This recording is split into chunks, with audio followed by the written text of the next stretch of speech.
The Miracle Morning. The not-so-obvious secret guaranteed to transform your life before 8 a.m. Written by Hal Elrod. Narrated by Rob Actis. A note to you.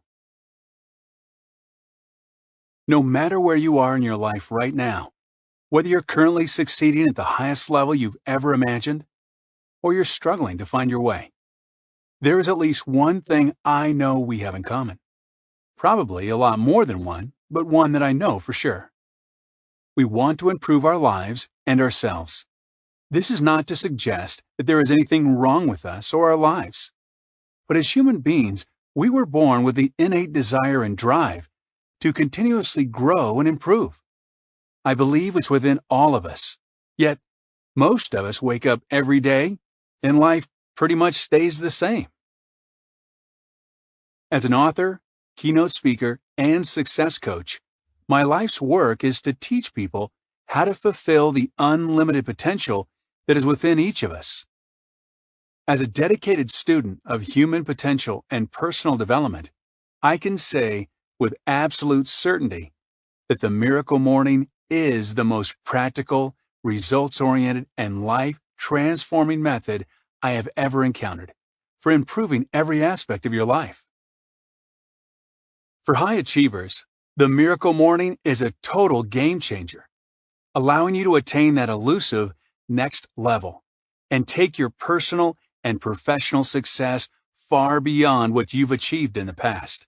While this can include increasing your income, growing your business, sales, or revenue, it's often more about discovering new ways to experience deeper levels of fulfillment and balance in areas of your life that you may have neglected.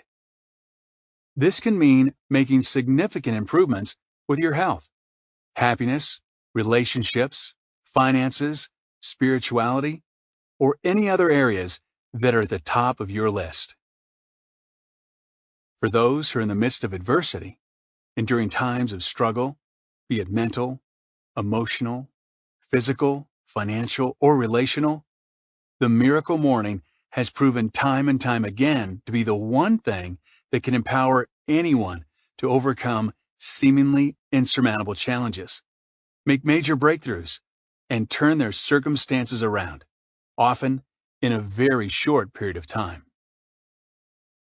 Whether you want to make significant improvements in just a few key areas, or you are ready for a major overhaul which will radically transform your entire life so your current circumstances will soon become only a memory, you've picked up the right book.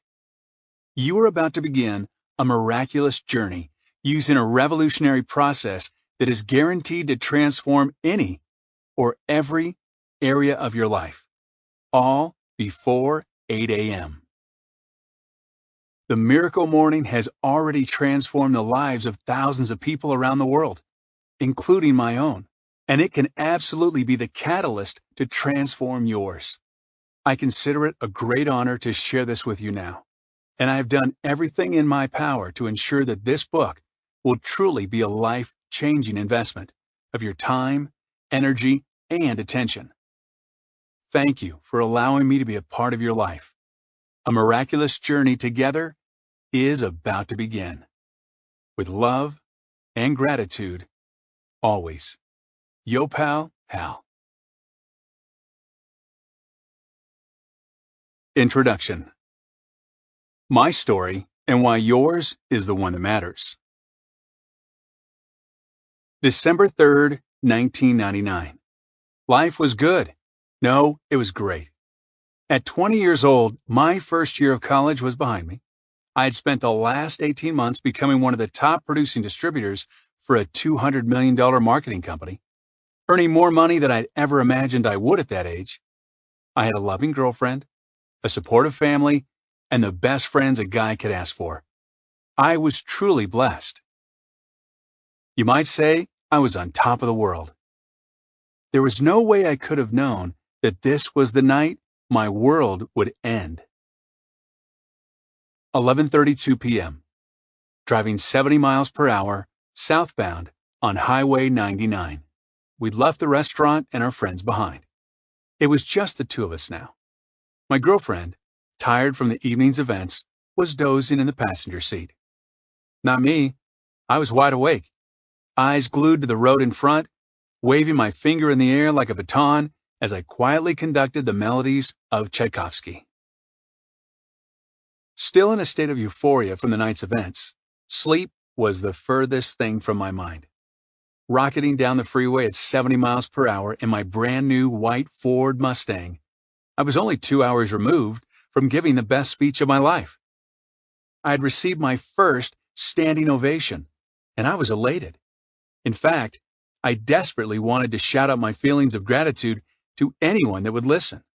But my girlfriend was asleep, so she was no use. I considered calling Mom and Dad, but it was late. They might already be in bed. Should have called.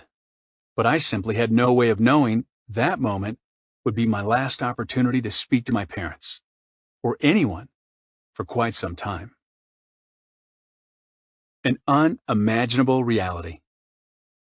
No, I don't recall seeing the headlights of a massive Chevrolet truck coming directly at me.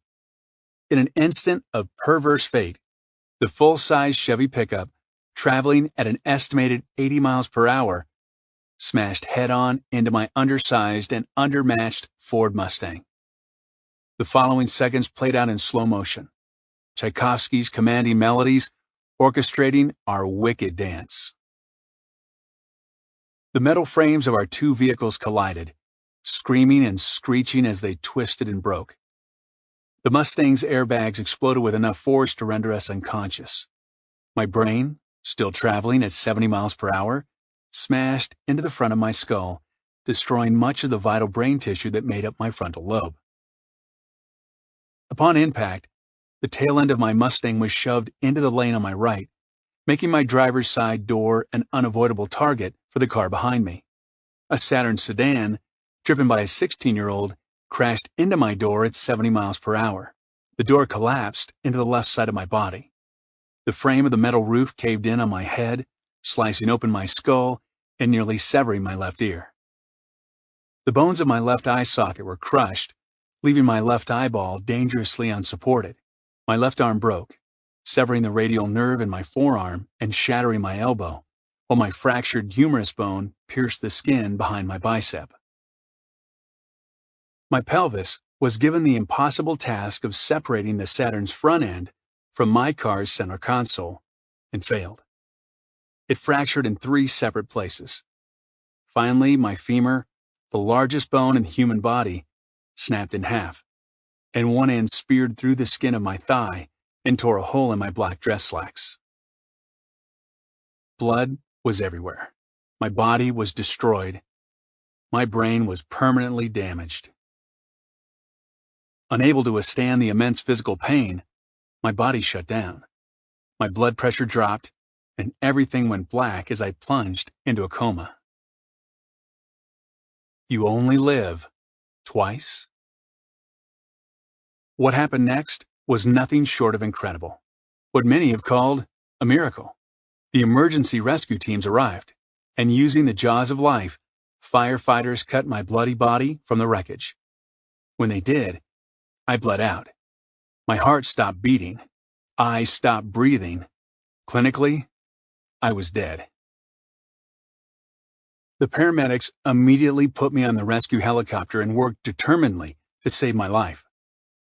6 minutes later, they succeeded. My heart started to beat again. I breathed clean oxygen. Thankfully, I was alive. I spent 6 days in a coma and woke to the news that I might never walk again. After 7 challenging weeks of recovery and rehabilitation in the hospital, learning to walk all over again, I was released to my parents' care, back into the real world. With 11 fractured bones, permanent brain damage, and a now ex-girlfriend who broke up with me in the hospital, life as I knew it would never be the same. Believe it or not, this would turn out to be a good thing. While coming to grips with my new reality wasn't easy, and at times I couldn't help but wonder, why did this happen to me? I had to take responsibility for getting my life back. Instead of complaining about how things should be, I embraced how things were. I stopped putting energy into wishing my life were any different, into wishing bad things didn't happen to me, and instead focused 100% on making the best of what I had. Since I couldn't change the past, I focused on moving forward. I dedicated my life to fulfilling my potential and achieving my dreams, so I could discover how to empower others to do the same. And as a result of choosing to be genuinely grateful for all that I had, unconditionally accepting of all that I didn't, and accepting total responsibility for creating all that I wanted, this potentially devastating car accident ultimately became one of the best things that ever happened to me. Hinging on my belief that everything happens for a reason, but that it is our responsibility to choose the most empowering reasons for the challenges, events, and circumstances of our lives, I used my accident to fuel a triumphant comeback. 2000. A year that begins with me lying in a hospital bed, broken but not defeated, ends quite differently. Despite not having a car, even less of a short-term memory, equipped with every excuse in the world to sit at home and feel sorry for myself, I returned to my sales position at Cutco. I had the best year in my career and finished number 6 in the company, amongst over 60,000 active sales reps. All this while still recovering, physically, mentally, emotionally, and financially, from my wreck. 2001. Having learned some invaluable life lessons from my experience, it was time to turn my adversity into inspiration and empowerment for others. I started speaking and sharing my story at high schools and colleges. The responses from students and faculty were overwhelmingly positive, and I embarked on a mission to impact youth. 2002. My good friend, John Berghoff, encouraged me to write a book about my accident, to further inspire others. So I started writing. As quickly as I started, I stopped. I'm no writer. Essays in high school were challenging enough, let alone a book. After repeated attempts that always ended with me staring at my computer screen, frustrated, it didn't look like a book was in the cards. I did, however, finish in Cutco's top 10 for the second year in a row. To try my hand at management, I accepted the position as sales manager for the Sacramento Cutco office. Our team went on to finish number 1 in the company and break the all-time annual record. That fall, I also reached my highest personal sales milestone and was inducted into the company's Hall of Fame. Feeling that I'd accomplished everything I wanted to accomplish with Cutco, it was time to pursue my dream of becoming a professional keynote motivational speaker. I might even write that book that had been swimming around in my head the last couple of years. I also met Ursula. We were inseparable, and I had this feeling that she could be the one. February 2005. Sitting in the audience at what I intended to be my last Cutco conference, I came to a painful realization. I've never fulfilled my potential. Sure, I'd won some awards and broken a few records, but watching from my seat as the 2 top performers collect the highest annual award that Cutco offers, the coveted Rolex, I realized that I'd never fully committed, at least not for an entire year. I wouldn't be able to live with myself if I left the company before fulfilling my potential. I had to give it 1 more year, but this time, I had to give it my all. 2005. Despite the late start to the year, I set a goal to nearly double my best sales year ever. I was terrified, but committed. I also concluded that I had an obligation to write that book and share my story with the world. I worked 365 days straight, selling and writing, with a level of discipline which eluded me the first 25 years of my life.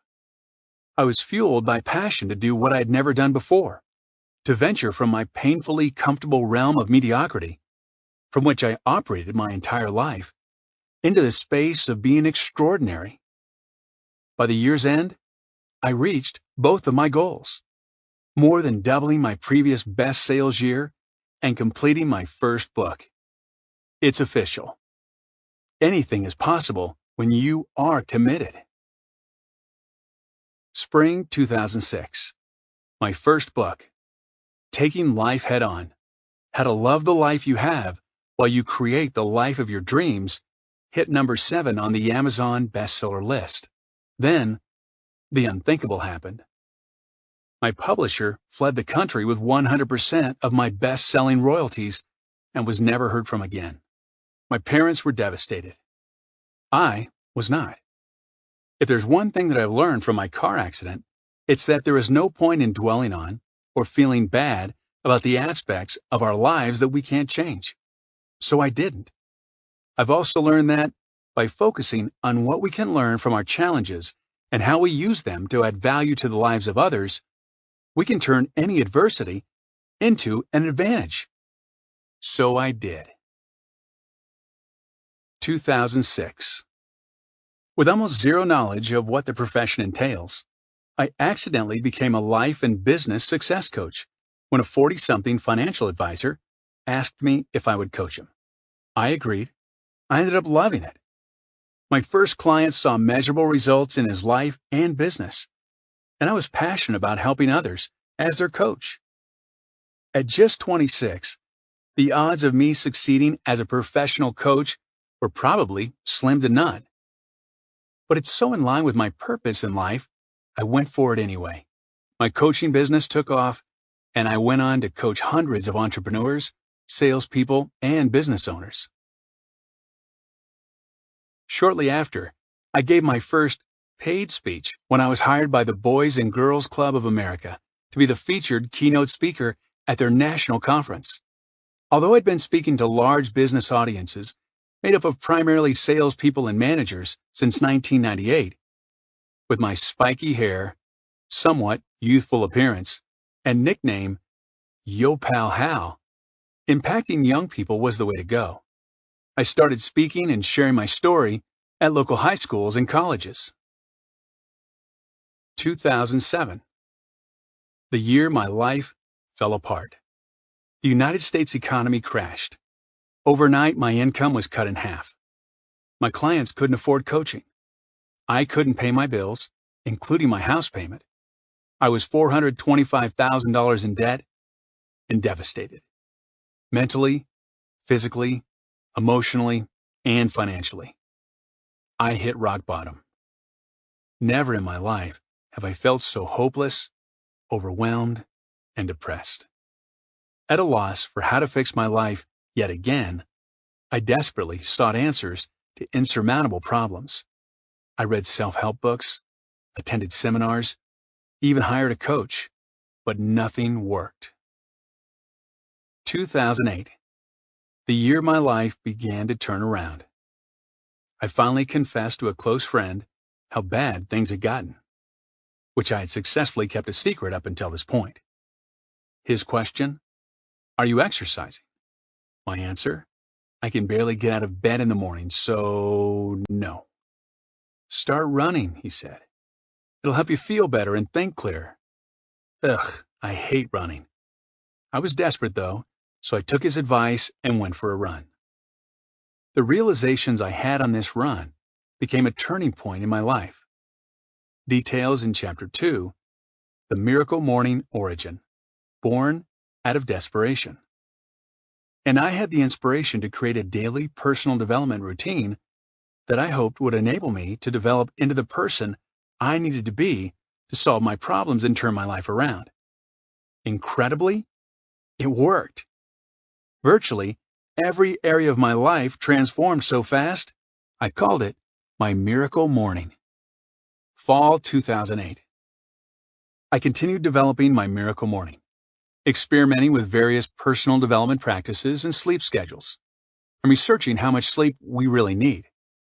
My findings completely shattered the paradigms and perceptions held true by most people, including me. Loving the results, I shared it with my coaching clients who loved it just as much. They told their friends, family, and coworkers about it. Unexpectedly, I began seeing people I'd never met posting on Facebook and Twitter about their miracle mornings. More on that later. 2009, my best year yet. I married the woman of my dreams. We got pregnant and gave birth to our daughter. Can I say we, or is that more of a she thing? My coaching business was thriving.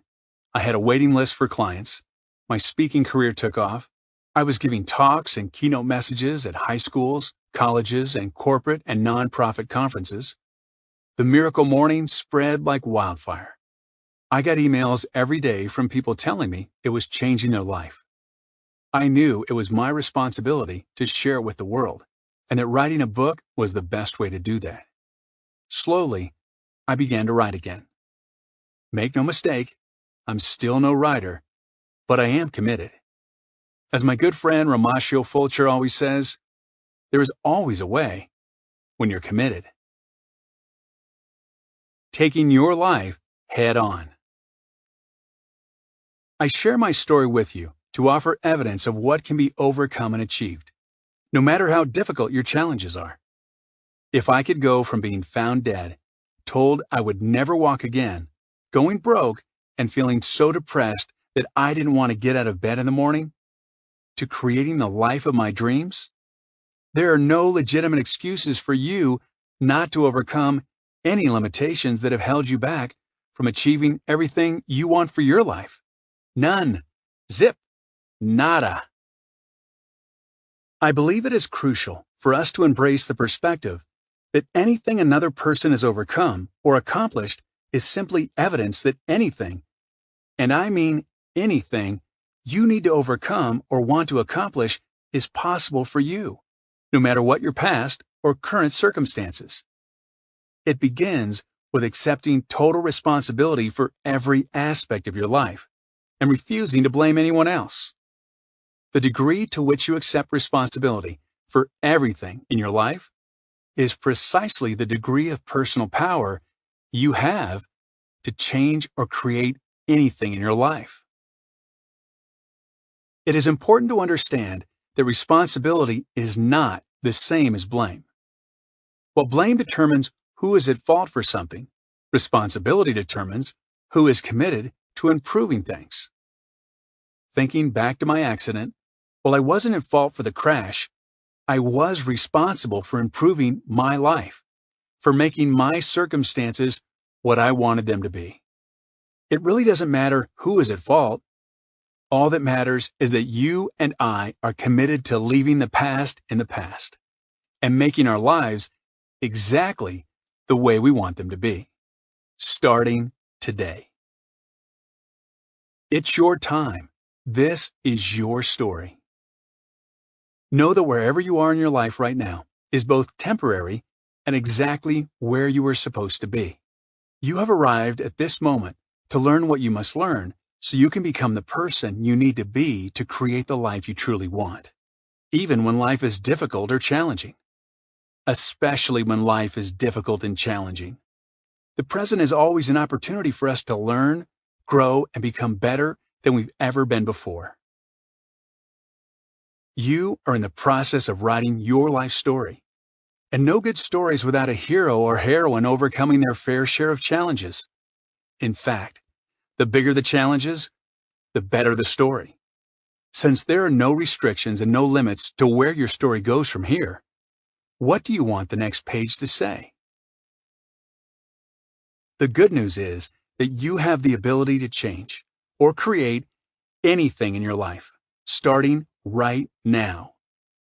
I'm not saying you won't have to work for it, but you can quickly and easily attract and create anything you want for your life by developing into the person who is capable of doing so. That's what this book is about. Helping you become the person you need to be to create everything you have ever wanted for your life. There are no limits. Grab a pen. Before you read any further, please grab a pen or pencil so you can write in this book. As you read, mark anything that stands out, which you may want to come back to later. Underline, circle, highlight, fold the corners of pages, and take notes in the margins so you can come back and quickly recall the most important lessons, ideas, and strategies. Personally, I used to struggle with this because I'm a bit of an obsessive, compulsive perfectionist and anal about keeping my things looking clean and neat. Then I realized that I needed to get over it because the purpose of a book like this is not for it to remain untouched, but rather to maximize the value we extract from it. Now, I mark up all of my books so I can revisit them anytime and quickly recapture all of the key benefits without having to read the entire book again. Okay, with your pen in hand, let's get started. The next chapter of your life is about to begin. Chapter 1. It's time to wake up to your full potential. Life's too short is repeated often enough to be a cliché, but this time it's true. You don't have enough time to be both unhappy and mediocre. It's not just pointless, it's painful. Seth Godin. You've got to wake up every morning with determination if you're going to go to bed with satisfaction. George Lorimer. Why is it that when a baby is born, we often refer to them as the miracle of life, but then go on to accept mediocrity for our own lives? Where along the way do we lose sight of the miracle that we are living? When we were born, everyone assured us that we could do, have, and be anything we wanted when we grew up. So now that you've grown up, are you doing, having, and being anything and everything you've ever wanted? Or somewhere along the way, did you redefine anything and everything to include settling for less than you truly want? I recently read an alarming statistic. The average American is 20 pounds overweight, $10,000 in debt, slightly depressed, dislikes his or her job, and has less than one close friend. Even if only a fraction of this statistic is true, Americans need some serious waking up. What about you? Are you maximizing your potential and creating the levels of success that you truly want in every area of your life? Or are there areas of your life where you're settling for less than you really want? Are you settling for less than you're capable of, and then justifying that it's okay? Or are you ready to stop settling so you can start living your best life? You know, the life of your dreams. Creating your level 10 life. One of my favorite sentiments ever shared by Oprah was when she said, "The biggest adventure you can ever take is to live the life of your dreams." I couldn't agree more. Sadly, so few people ever come close to living the life of their dreams that the phrase itself has become cliché. Most people resign themselves to a life of mediocrity, passively accepting whatever life gives them. Even people who are highly successful in one area, such as business, tend to settle for mediocrity in another area, such as their health or relationships. As best-selling author Seth Godin has so eloquently put it, is there a difference between average and mediocre? Not so much. There is nothing that says you have to settle for less than you truly want, just because everybody else does. You can become one of the few people that actually live the extraordinary life all of us deserve. Happiness, health, money, freedom, success, love, you really can have it all. If we're measuring success, satisfaction, and fulfillment in any area of our lives on a scale of 1 to 10, we all want level 10, right? I've never met anyone who said, "Nah, I just want level 7 health. I don't want to be too healthy and have too much energy." Or, I'm really okay with a level 5 relationship. I like fighting with my significant other, enjoy not having my needs met, and don't want us to be too happy. What if I told you that creating your best life, your level 10 life, and taking your levels of success, happiness, health, and financial prosperity beyond what you have ever experienced before is not only possible, it's simple. What if I told you that it all starts with how you wake up in the morning, and that there are small, simple steps you can start taking today that will enable you to become the person you need to be to create the levels of success you truly want and deserve in every area of your life? Would you get excited? Would you even believe me? Some won't. People have been jaded. They've tried everything under the sun to fix their lives, their relationships, and they're still not where they want to be. I understand. I've been there. Then, over time, I learned a few things that changed everything. I'm offering you my hand and inviting you to the other side, the side where life is not only good, it's extraordinary in a way we have only imagined it could be. This book builds 3 imperative arguments. You are just as worthy, deserving, and capable of creating and sustaining extraordinary health, wealth, happiness, love, and success in your life as any other person on earth. It is absolutely crucial, not only for the quality of your life, but for the impact you make on your family, friends, clients, co-workers, children, community, and anyone whose life you touch, that you start living in alignment with that truth. In order for you to stop settling for less than you deserve in any area of your life, and to create the levels of personal, professional, and financial success you desire, you must first dedicate time each day to becoming the person you need to be, one who is qualified and capable of consistently attracting, creating, and sustaining the levels of success you want. How you wake up each day and your morning routine, or lack thereof, dramatically affects your levels of success in every single area of your life. Focused, productive, successful mornings generate focused, productive, successful days, which inevitably create a successful life, in the same way that unfocused, unproductive, and mediocre mornings generate unfocused, unproductive, and mediocre days, and ultimately, a mediocre quality of life. By simply changing the way you wake up in the morning, you can transform any area of your life faster than you ever thought possible. But how? I'm not a morning person. What if you've already tried waking up earlier and it hasn't worked? I'm not a morning person, you say. I'm a night owl. There's not enough time in the day. Besides, I need more sleep, not less. That was all true for me too, before the miracle morning. Regardless of your past experiences, even if you've had trouble waking up and getting going in the morning for your entire life, things are about to change. The miracle morning works for everyone's lifestyle. I'll break it down in Chapter 8, Customizing the Miracle Morning to fit your lifestyle and achieve your highest goals and dreams. And you're going to be blown away by how much more energy, motivation, and time you're going to have. With increased productivity, significantly less stress, improved health, and way more vitality and joy. I know this because thousands of people around the world have already transformed their lives using the miracle morning. The ripple effects I've experienced in my life and observed from countless miracle morning enthusiasts are jaw-dropping. These newbie early risers, from entrepreneurs, salespeople, and CEOs, to stay-at-home moms, high school and college students, and everyone in between, are so excited about the profound, positive changes they've experienced that many are even posting videos about their results on YouTube, and then sharing them with their friends on Facebook and Twitter.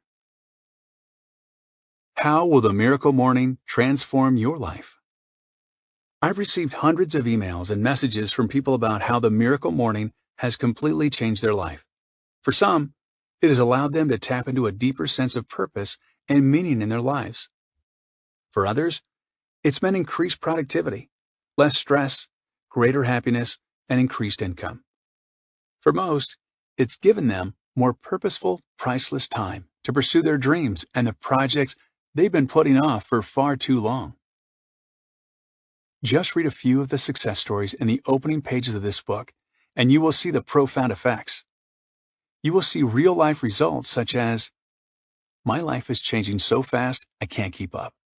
My business was struggling, but after I started the Miracle Morning, I was amazed at how, just by working on myself every day, I was able to turn it all around. And I'm on day 79 of the Miracle Morning and haven't missed a single day. This is the first time I've ever set out to do something and actually stuck with it longer than a few days or weeks. Even since starting the Miracle Morning 10 months ago, my income has more than doubled, and I'm in the best shape of my life. And one of my favorites, I have already lost 25 pounds using the Miracle Morning. Increased income, improved quality of life, more discipline, less stress, and even weight loss. It's all here.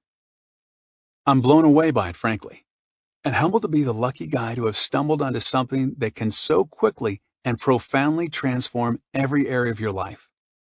It doesn't matter if, until now, you've settled for less than you envisioned for any aspect of your life. Even if you've struggled in certain areas, I believe you're ready for a profound shift, a breakthrough to the next level, or you wouldn't be here. In the next chapter, I'm going to walk you through how I use the Miracle Morning to transform my entire life, starting from my lowest point, a failing business, buried in $425,000 of personal debt, deeply depressed, and physically in the worst shape of my life, to building multiple successful businesses, paying off 100% of my debt, more than doubling my income, and achieving my dreams of becoming an international keynote speaker, having my story featured in the best-selling Chicken Soup for the Soul book series, being interviewed on radio and TV shows across the country, and performing at my mental and physical peak by completing a 52-mile ultramarathon, all in less than 12 months. You'll also discover some not-so-obvious secrets that will make your success virtually guaranteed.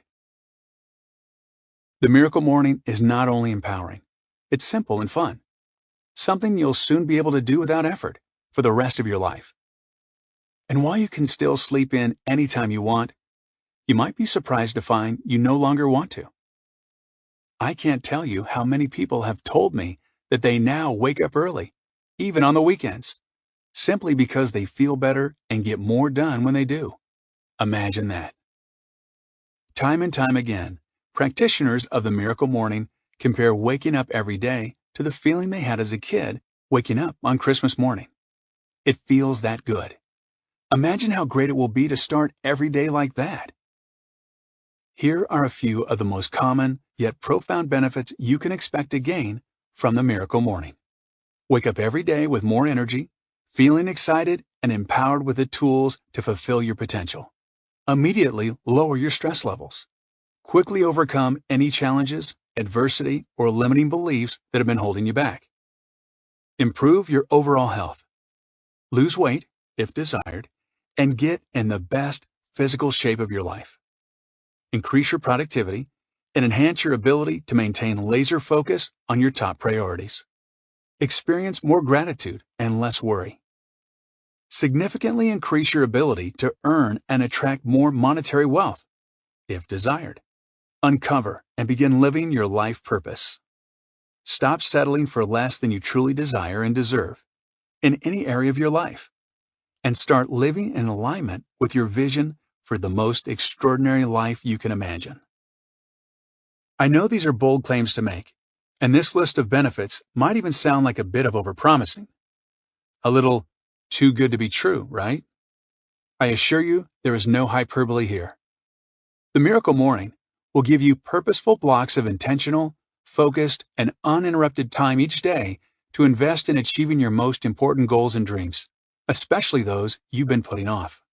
You can improve any area of your life. You'll be blown away by how quickly you see results and make progress towards your highest wants and aspirations. Don't be surprised when your friends, family, and coworkers begin to notice your positive transformation and are suddenly more drawn to you. I'm also going to give you the Lifesavers, 6 powerful practices which combine to make up the Miracle Morning and are guaranteed to save you from missing out on the extraordinary life you deserve to live, the one which, statistically, 95% of our society will sadly never experience. With your help, I believe we can change that statistic. Finally, you'll be ready to embark on the Miracle Morning 30-Day Life Transformation Challenge, which will develop the mindset and cement the habits you'll need to easily and continuously attract, create, and sustain the levels of success you desire and deserve in every area of your life. Never forget that who you are becoming is the single most important determining factor in your quality of life, now and for your future. Whether you consider yourself to be a morning person or not, you're going to learn how to make waking up every day easy, and you will begin forming habits of waking up with more energy and motivation than you've ever had before. By taking advantage of the undeniable relationship between success and early rising, you'll find that how you spend the first hour of your day becomes the key to unlocking your full potential and creating the levels of success you desire. You'll quickly see that when you change the way you wake up in the morning, you change your entire life. Chapter 2. The Miracle Morning Origin. Born out of desperation. Desperation is the raw material of drastic change. Only those who can leave behind everything they have ever believed in can hope to escape. William S. Burroughs. To make profound changes in your life, you need either inspiration or desperation. Anthony Robbins. I've been fortunate to hit what you might call rock bottom twice in my relatively short life. I say fortunate because it was the growth I experienced and the lessons I learned during the most challenging times of my life that have enabled me to become the person I've needed to be to create the life that I've always wanted. I am grateful to use not only my successes, but also my failures, to help others in a way that can empower them to overcome their own limitations and achieve more than they ever thought possible. My first rock bottom. Dead at the scene. As you know, my first rock bottom was almost my last, when at age 20, I was hit head-on by a drunk driver and died at the scene of the accident. I wrote in detail about how I bounced back from my seemingly insurmountable adversity, as well as the 8 lessons I learned that will immediately improve the quality of your life in my first book, Taking Life Head-On: How to Love the Life You Have While You Create the Life of Your Dreams. My second rock bottom. Deep in debt and deeply depressed. My second plunge into the depths of despair was more difficult than dying in a car accident was. It was 2008. The United States economy was in the midst of the worst recession since the infamous Great Depression of the 1930s. In the years after surviving my car accident, despite bouncing back to build a Hall of Fame sales career, launch a 6-figure success coaching business, and write a best-selling book, I was again challenged. This time, it was a complete mental, emotional, and financial breakdown. Seemingly overnight, the successful enterprises I had built were no longer profitable. Over half of my monthly income disappeared. I was suddenly unable to pay my bills. I had just bought my first home, I was engaged to be married, and we were planning our first child. Buried in debt, behind on my mortgage, for the first time in my life, I became severely depressed. I was at the lowest point in my life. Could things have been worse? Probably. But was this the worst they had ever been for me? Absolutely. I had hit my rock bottom. Why debt was worse than death? If you were to ask me which was more difficult, my car accident or my financial struggles, I wouldn't hesitate to tell you it was the latter by far. Most people would assume that being hit head-on by a drunk driver, breaking 11 bones, suffering permanent brain damage, dying for 6 minutes, and waking from a coma to face the news that you may never walk again would be hard to top. It's a fair assumption that the physical, mental, and emotional pain from such a horrific wreck would be the lowest point in any person's life. However, this wasn't the case for me. You see, after my car accident, I had people taking care of me. In the hospital, my family never left my side. I was constantly surrounded by visitors. Friends and family coming by daily to check on me and shower me with love and support. I had an incredible staff of doctors and nurses overseeing every step of my care and recovery. My food was prepared and delivered to me. I didn't even have the everyday stresses of having to work and pay the bills. Life in the hospital was easy. That wasn't the case the second time around. Nobody felt sorry for me. I didn't have any visitors. There was no one there to oversee my care and recovery. Nobody brought me any food. I was on my own this time. People had their own problems to deal with. A domino effect led to struggles in every area of my life. Physically, mentally, emotionally, and financially. You name it, I was a mess. I had so much fear and uncertainty that the only comfort I found each day was my own bed. As pathetic as it may sound, what got me through each day was the peace of mind from knowing I could eventually crawl into bed and temporarily escape my problems. Thoughts of suicide circled my mind daily. Not that I would have ever actually followed through with it. Suicide is not only one of the most selfish decisions someone can make, as it hurts so many other people, but deep down, I knew that no matter how bad life gets, there is always a way to turn it around. But the thoughts were still there. I just didn't see a solution to my financial crisis. I couldn't think of anything else that would put an end to my emotional pain. The morning that turned my life around. Then, in a single morning, everything changed. I woke up feeling depressed, as I had been for weeks. But this morning, I did something different. I took a friend's advice and went on a run to clear my head. Now, make no mistake, I was not a runner. In fact, running for the sake of running was one of the only things I can honestly say that I despised. However, my good friend John told me that whenever he was feeling stressed or overwhelmed, going for a run enabled him to think more clearly, lifted his spirits, and helped him come up with solutions to his problems. I was desperate. I had nothing to lose. I was going to go for a run. So that morning, I laced up my Nike Air Jordan basketball shoes. I told you I wasn't a runner. Grabbed my iPod so I could listen to something positive, and headed out the front door of my soon-to-be bank-owned home. I had no idea that, on that run, I would have one of the most powerful, profound, life-changing breakthroughs in my entire life. Listening to a personal development audio from Jim Rohn, he said something that although I had heard before, I never really got it.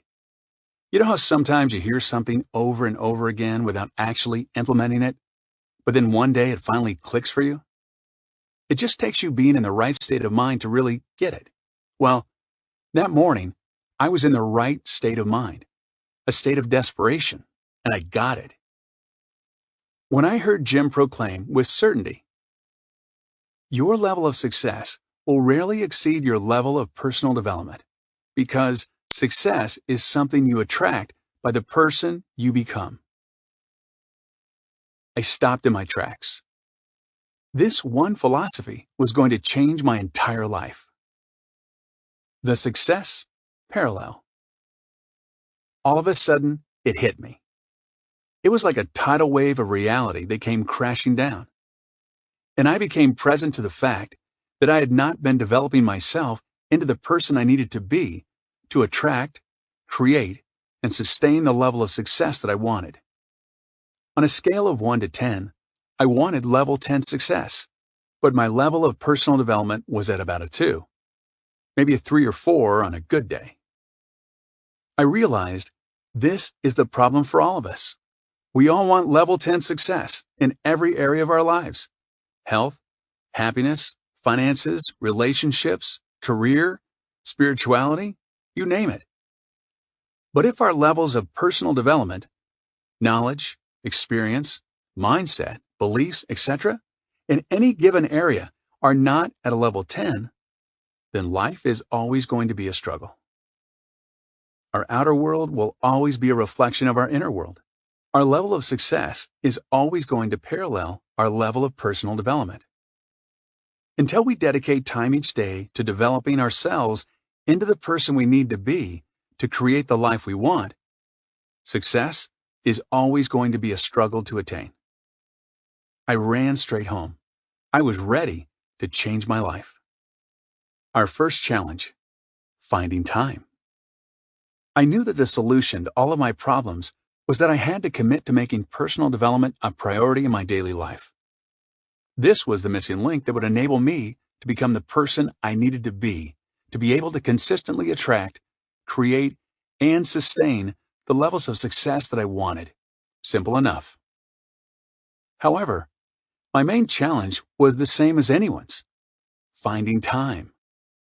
I was so busy just trying to survive my life and pay my bills that the idea of finding extra time for my personal development seemed almost impossible. Maybe you can relate. I love what best-selling author Matthew Kelly says. On the one hand, we all want to be happy. On the other hand, we all know the things that make us happy, but we don't do those things. Why? Simple. We are too busy. Too busy doing what? Too busy trying to be happy. So I grabbed my planner, sat down on my couch, and committed to finding time. Making time for my daily personal development. I considered the options. Maybe the evening.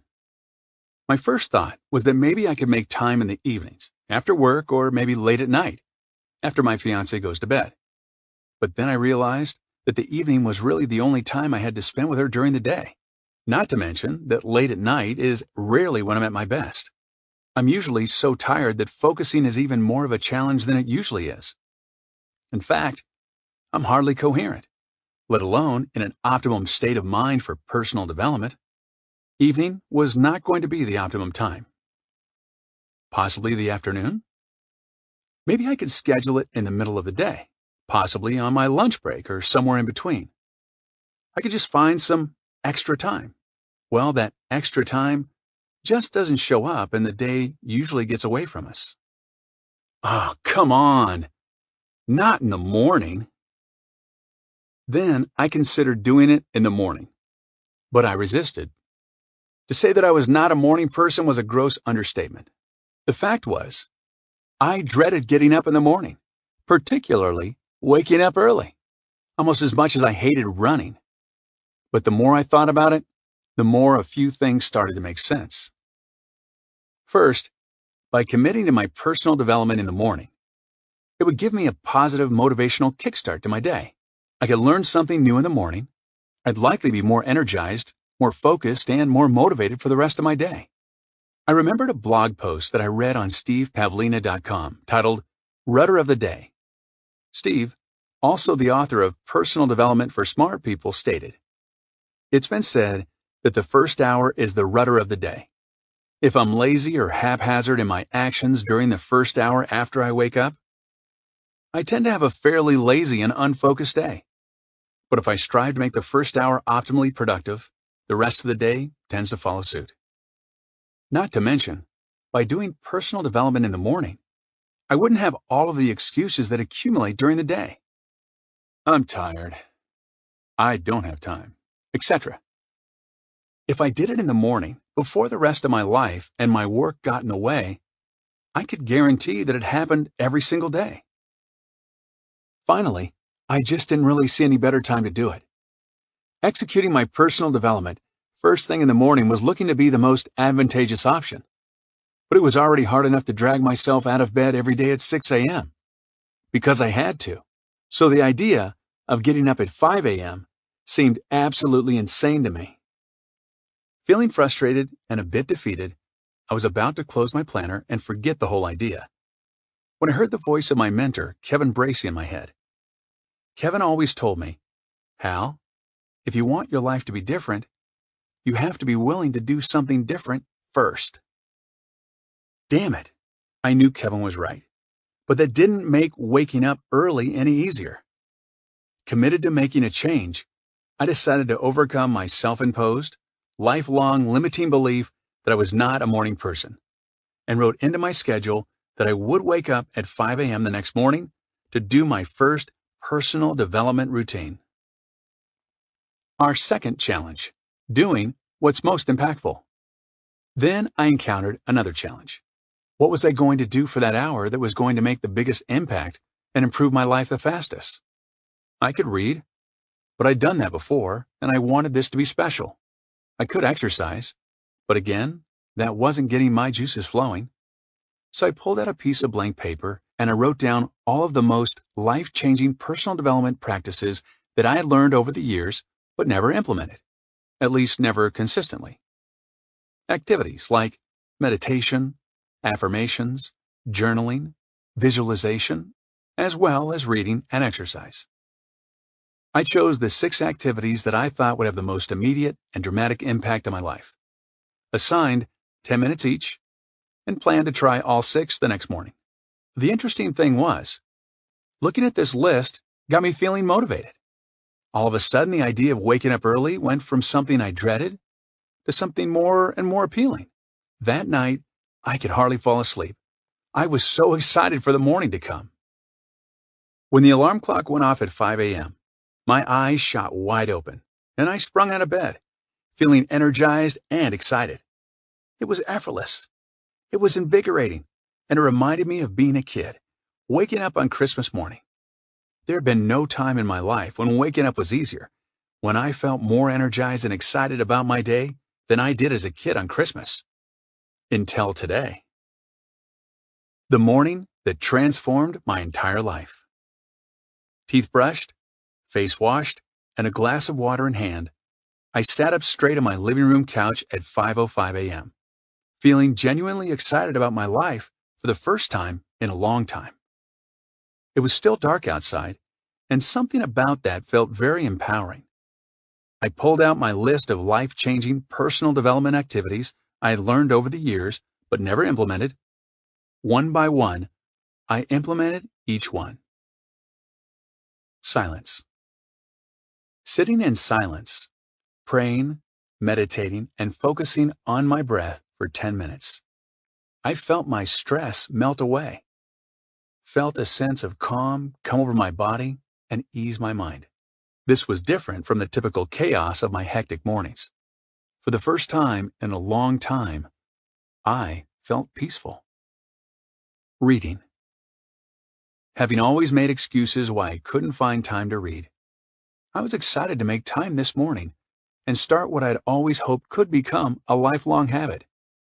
I grabbed Napoleon Hill's classic, Think and Grow Rich, off the shelf. Like most of my books, it was the one that I had started but never finished. I read for 10 minutes and picked up a few ideas that I was excited to implement that day. I was reminded that it only takes one idea to change your life, and I felt motivated. Affirmations. Having never before harnessed the power of affirmations, it felt amazing to finally read the self-confidence affirmation from Think and Grow Rich aloud. The affirmation was a powerful reminder of the unlimited potential that was within me, and within each of us. I decided to write my own affirmation.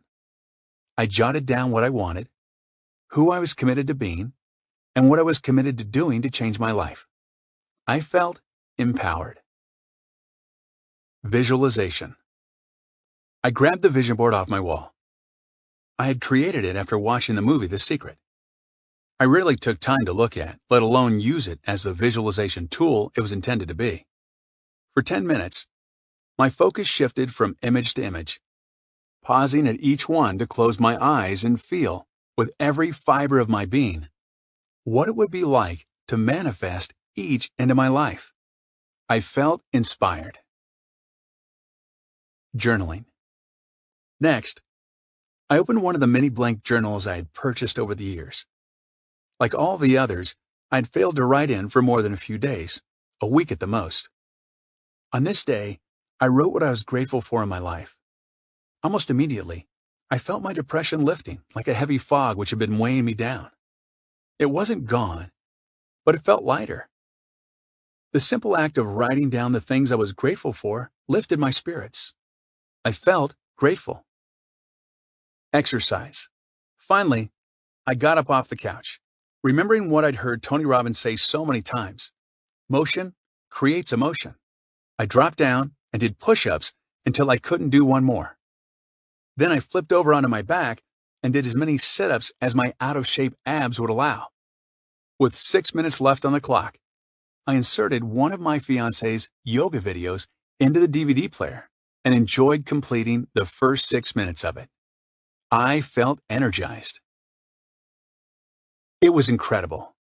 I had already experienced what was one of the most peaceful, motivating, empowering, inspiring, grateful, and energizing days of my life. And it was only 6 a.m. Nothing short of a miracle. For the next few weeks, I continued to wake up at 5 a.m. and follow through with my 60-minute personal development routine. Then, so incredibly happy with the way I was feeling and the progress I was making as a result of my morning routine, I wanted more of it. So, one night while getting ready for bed, I did what was unthinkable at the time. I set my alarm clock for 4 a.m. Falling asleep that night, I wondered if I was out of my mind.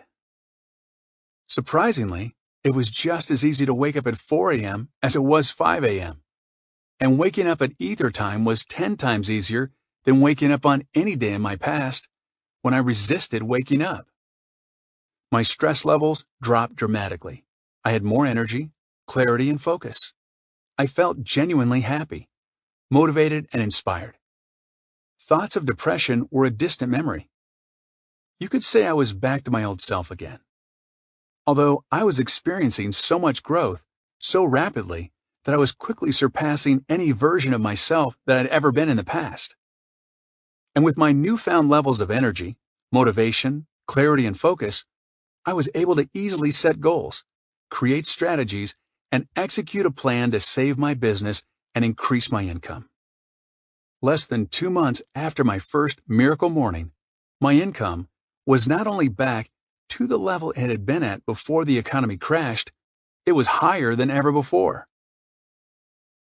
I knew this powerful morning personal development routine was something I would eventually start sharing with my private coaching clients. So I needed a name for it. Considering that the transformation I was experiencing was so profound and happening so fast, having gone from broke and depressed to financially secure and excited about life in less than 2 months, that it felt like a miracle. The only appropriate name was The Miracle Morning. Hey, if Katie can do it.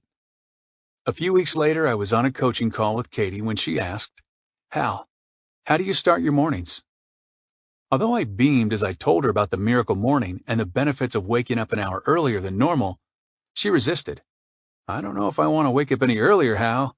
Trust me, I am not a morning person." However, Katie is always a good sport. She committed to waking up at 6 a.m., 1 hour earlier than normal, and giving the miracle morning a try. I offered her some encouragement and wished her luck. On her coaching call 1 week later, Katie was on fire. When I asked if she actually woke up at 6 a.m. every day to do the miracle morning, I get an unexpected reply. "Nope. I woke up at 6 a.m. the first day, but you were right. I had such an awesome morning that I wanted to do it even earlier. So I woke up at 5 a.m. the rest of the week. Hal, it was amazing." Wow, I had to tell my other coaching clients about this. Within a few short weeks, dozens of my clients were sharing with me that they were experiencing the same types of life-changing benefits during their own miracle mornings. Some of my clients told their friends and coworkers about how the miracle morning was changing their life. It spread through the online world like wildfire. People started posting about the miracle morning on Facebook, tweeting about it on Twitter, and even proudly posting videos of themselves on YouTube, up early and doing the miracle morning. Crazy, right? Who in the hell is Joe? I started to realize there was something to this whole miracle morning thing. I was on YouTube one day, looking for one of my videos, and I put my name in the search. Don't judge, you know you've Googled yourself before. A video popped up that was titled, "Miracle Morning at Joe's." It's of some guy that I've never seen before in my life. My first reaction was not very positive. Who in the hell is Joe? And who does he think he is copying my miracle morning? I get a little defensive. Not one of my finer moments. I just didn't know what to think. Boy, was I about to be pleasantly surprised. I hit play on the video, and this is what I saw. "Hello, it's your friend, Joe Diasana. Let's look at the time." Joe shows his alarm clock, which reads 5:41 a.m. It is 5:41 in the morning on Sunday, and you must be wondering, dude, Joe, what in the world are you doing up at 5:41 in the morning on a Sunday? Well, check out miraclemorning.com. That's miraclemorning.com. Look at the information and download free audio. It feels like Christmas to me, honestly, and I've got a lot of energy. It's like Christmas every day now. Check it out, and I hope your life will be blessed. You can see Joe's infamous 43-second video now at themiraclemorning.com. Just click on Success Stories. As I sat staring at my computer screen, mouth open, I was in awe, almost in tears. This is the moment I realized that the Miracle Morning is truly life-changing, and I had to share with the world. It became clear to me that while I never intended for it to be anything more than my little morning routine, I had a responsibility to share the Miracle Morning with as many people as possible, so it can transform their lives the way it did for me. Although at this point, I still have no idea just how big it's going to be. A movement? Or is it an awakening? It's been nearly 5 years since I told Katie about the Miracle Morning, and since I watched Joe's video on YouTube. I continue to receive hundreds of emails from people all over the world, expressing their gratitude and enthusiasm for what the Miracle Morning has done for their lives. The Miracle Morning has become a worldwide movement, a global awakening, made up of individuals ranging from corporate executives to stay-at-home moms, all dedicated to waking up every day and giving themselves the gift of personal development. I now see the bigger picture, how the Miracle Morning can impact the world by enabling each of us to become who we need to be to create the lives that we want, to positively influence the lives of others and change the world around us. I'm passionate about this mission, to empower people to transform their lives, their families, their communities, and the world by waking up every day and transforming themselves with the Miracle Morning.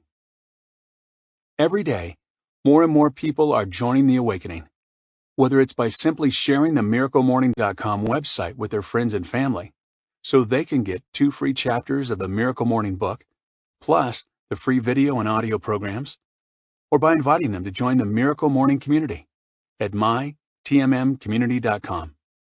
I'm still amazed at how many lives are being so deeply affected. Many are even following Joe's lead and recording videos of themselves up early, living the Miracle Morning, which usually includes a proud shot of their alarm clock, proving that they are up early. I was inspired by Joe's video to start recording my own Miracle Morning video blogs, which, to my pleasant surprise, have become very popular and are being viewed by thousands of people on the Miracle Morning channel at youtube.com/themiraclemorning. I am honored and extremely grateful to have the opportunity to share the Miracle Morning with so many people in so many different capacities. In fact, the Miracle Morning has even become one of my signature keynote messages and workshops, helping corporations, nonprofits, salespeople, teachers, and high school and college students to increase their productivity, motivation, and performance. The workshop is a fresh approach that helps employees increase their productivity while improving their happiness and attitude in the workplace. As you might guess, the Miracle Morning Workshop is appropriately done in the morning, usually before the actual conference begins. This book is an invitation and an opportunity to become the person you need to be to create everything you want for your life. It will give you purposeful time to work towards your most important goals. By starting now and making consistent, daily progress towards the life you truly want and deserve, your success and the life of your dreams is inevitable. Chapter 3. The 95% Reality Check. One of the saddest things in life is to get to the end and look back and regret, knowing that you could have been, done, and had so much more. Robin Sharma. The story of the human race is the story of men and women selling themselves short. Abraham Maslow. Every day, you and I wake up, we face the same universal challenge: to overcome mediocrity and live to our full potential.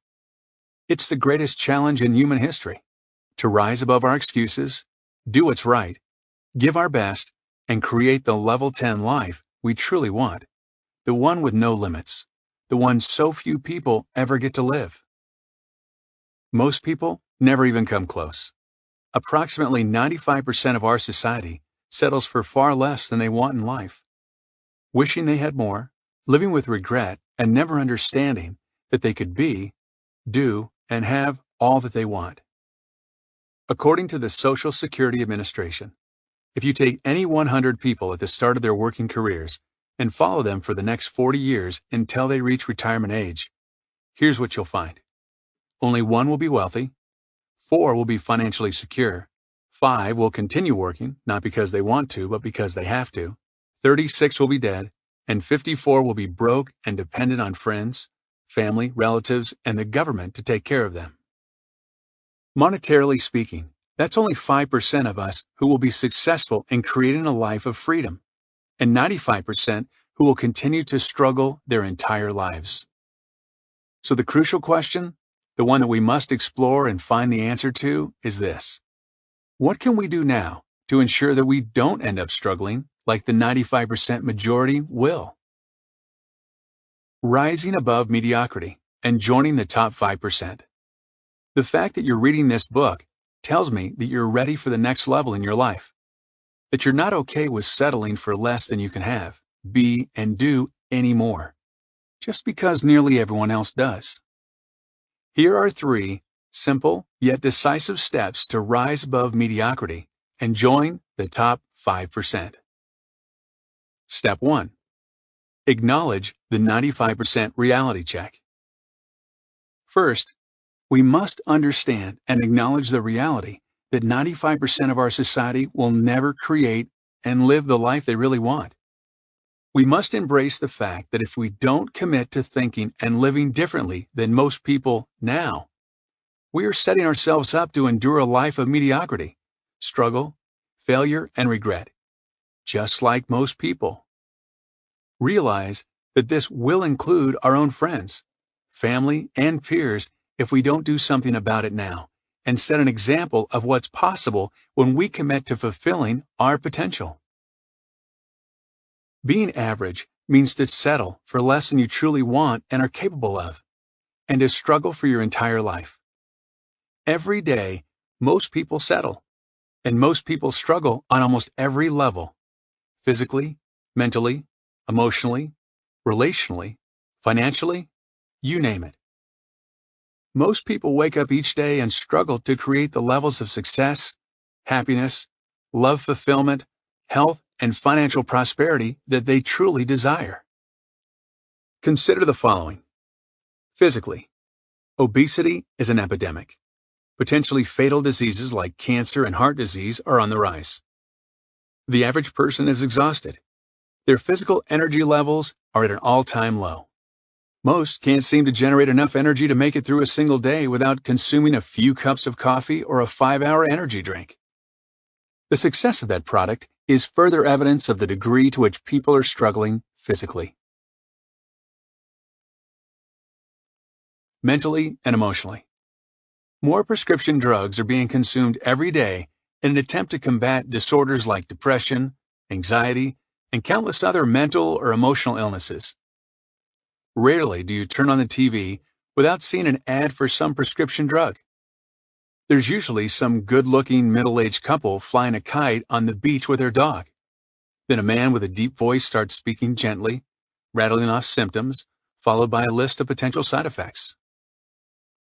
Do you ever feel tired, sad, lonely, depressed, overweight, or anything else that you'd be willing to pay money to not feel anymore? Great. You're in luck. XYZ drug can help. Warning. May cause side effects such as bloating, constipation, diathermia, dizziness, dry mouth, dandruff, insomnia, narcolepsy, and many other things far worse than what it's actually supposed to help you with. So don't wait. Call the number on your screen today. Relationally. It's well known that there is an epidemic of divorce in America, with 1 in 2 marriages failing. In other words, over half of those deeply in love couples who stand before their friends and family and commit their lives to each other, through the good times and the bad, might I remind you, struggle to make it work. After more than 30 years of marriage, two of my favorite people, my mom and dad, recently divorced. I'm very present to the pain of this all too common relational struggle. Financially, Americans have more personal debt than at any other time in history. Most people aren't earning nearly as much money as they'd like to be earning. They're spending too much, not saving enough, and struggling financially. It's no secret that most people are living life far below their potential. Once we can acknowledge that, it's crucial that we explore what causes most people to struggle and settle for mediocrity in their lives. Step 2. Identify the causes of mediocrity. Once we've acknowledged that 95% of our society is settling for far less than they are capable of, struggling in almost every area, and not experiencing the levels of success, happiness, and freedom that they really want, the next crucial step is to understand why. To prevent it from happening to you, you must know what causes the average person to end up living a life of mediocrity. If you were to ask the average person in this country, 40 to 50 years old, settling for less than they want and struggling to be happy, pay their bills, etc., if you were to ask them if this was their plan, their vision for their life, what do you think they would say? Do you think they envision their life being a struggle? Of course not. And that, my friend, is the scary part. If 95% of our society is not living the life that they want, we must figure out what they did wrong or what they didn't do right so that we don't end up living a life of mediocrity. We don't want our lives to be a struggle. I want a life of freedom where I get to wake up and do what I want, when I want, with whomever I want. I want to get out of bed every day and truly love my life. I want to love my work, and I want to love the people I get to share my life and work with. That's my definition of success. That kind of life doesn't just happen. It must be designed. If you want to live an extraordinary life as defined and designed by you, then you must identify the fundamental causes of mediocrity so you can prevent them from robbing you of the life you want. The following are what I believe to be the most relevant causes of mediocrity and unfulfilled potential, the ones that have made and will continue to make the biggest impact on your life, and what you can do to defeat them. Causes of mediocrity and immediate solutions. Rearview mirror syndrome. One of the most crippling causes of mediocrity in life is a condition I call rearview mirror syndrome, RMS. Our subconscious minds are equipped with a self-limiting rearview mirror, through which we continuously relive and recreate our past. We mistakenly believe that who we were is who we are, thus limiting our true potential in the present, based on the limitations of our past. As a result, we filter every choice we make. From what time we will wake up in the morning, to which goals we will set, to what we allow ourselves to consider possible for our lives, through the limitations of our past experiences. We want to create a better life, but sometimes we don't know how to see it any other way than how it's always been. Research shows that on any given day, the average person thinks somewhere between 50,000 and 60,000 thoughts. The problem is that 95% of our thoughts are the same as the ones as we thought the day before, and the day before that, and the day before that. It's no wonder most people go through life day after day, month after month, year after year, and never change the quality of their lives. Like old, worn baggage, we carry stress, fear, and worry from yesterday with us into today. When presented with opportunities, we quickly check our rearview mirror to assess our past capabilities. No, I've never done anything like that before. I've never achieved at that level. In fact, I've failed time and time again. When presented with adversity, we go back to our trusty rearview mirror for guidance on how to respond. Yep, just my luck. This crap always happens to me. I'm just going to give up. That's what I've always done when things get too difficult. If you were to move beyond your past and transcend your limitations, You must stop living out of your rearview mirror and start imagining a life of limitless possibilities. Accept the paradigm. My past does not equal my future.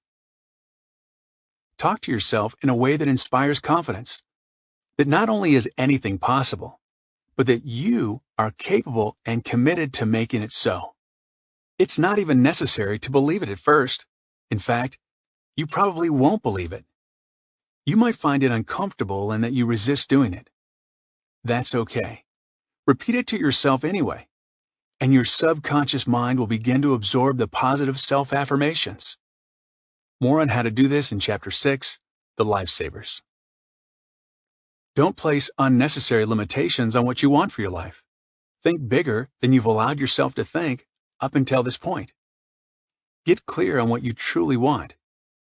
Condition yourself to the belief that it's possible by focusing on and affirming it every day, and then consistently move in the direction of your vision until it becomes your reality. There's nothing to fear because you cannot fail. Only learn, grow, and become better than you've ever been before.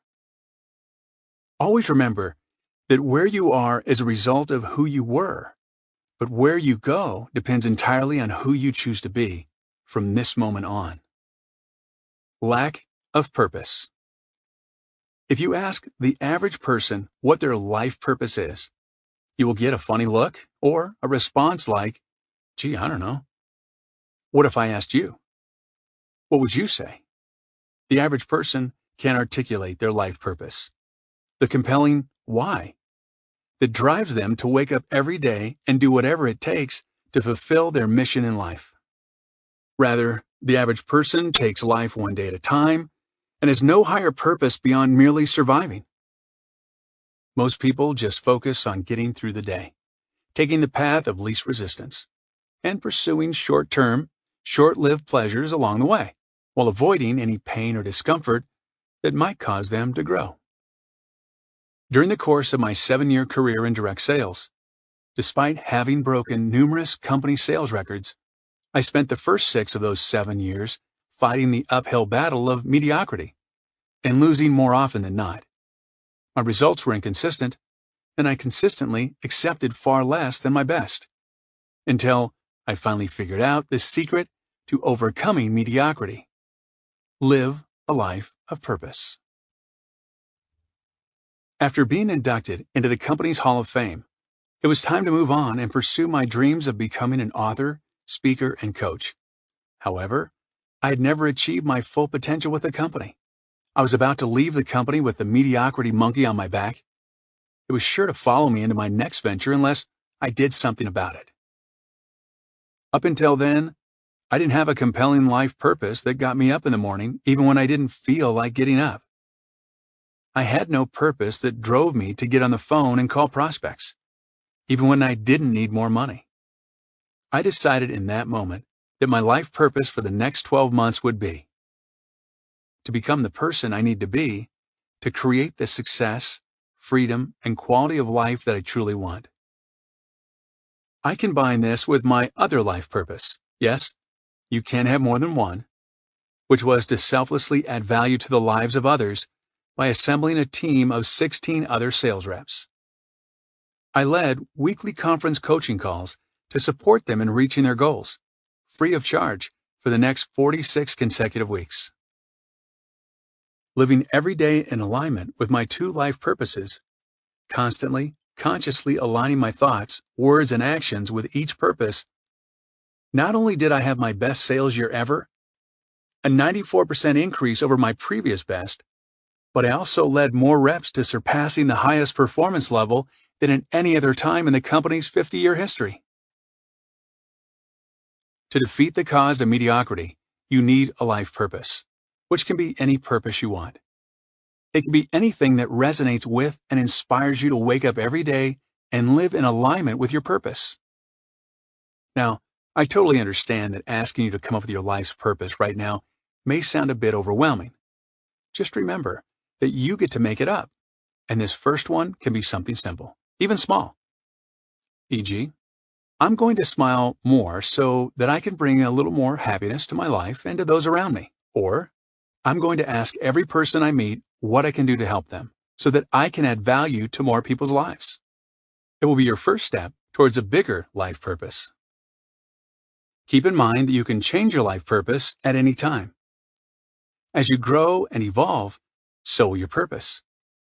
What's important is that you choose a purpose, any purpose, and start living by it now. You can even borrow one of the purposes I just shared with you. Many of my coaching clients have. Keep in mind that you're not supposed to figure out what your purpose is. You get to make it up, create it, decide what you want it to be. In his best-selling book, The Rhythm of Life, Matthew Kelly enlightens us to a universal life purpose that I believe we should all live by: to become the best version of ourselves. In other words, focus on growing and being the best you can be, pursuing your dreams and inspiring others to do the same. That's your purpose. Schedule some time this week to think about and articulate your life purpose. Write it down where you'll see it every day. In fact, you'll have time to do this during your miracle morning. Always remember that when you're committed to a life purpose that is bigger than your problems become relatively insignificant, and you will overcome them with ease. Isolating incidents. One of the most prevalent, yet not so obvious causes of mediocrity is isolating incidents.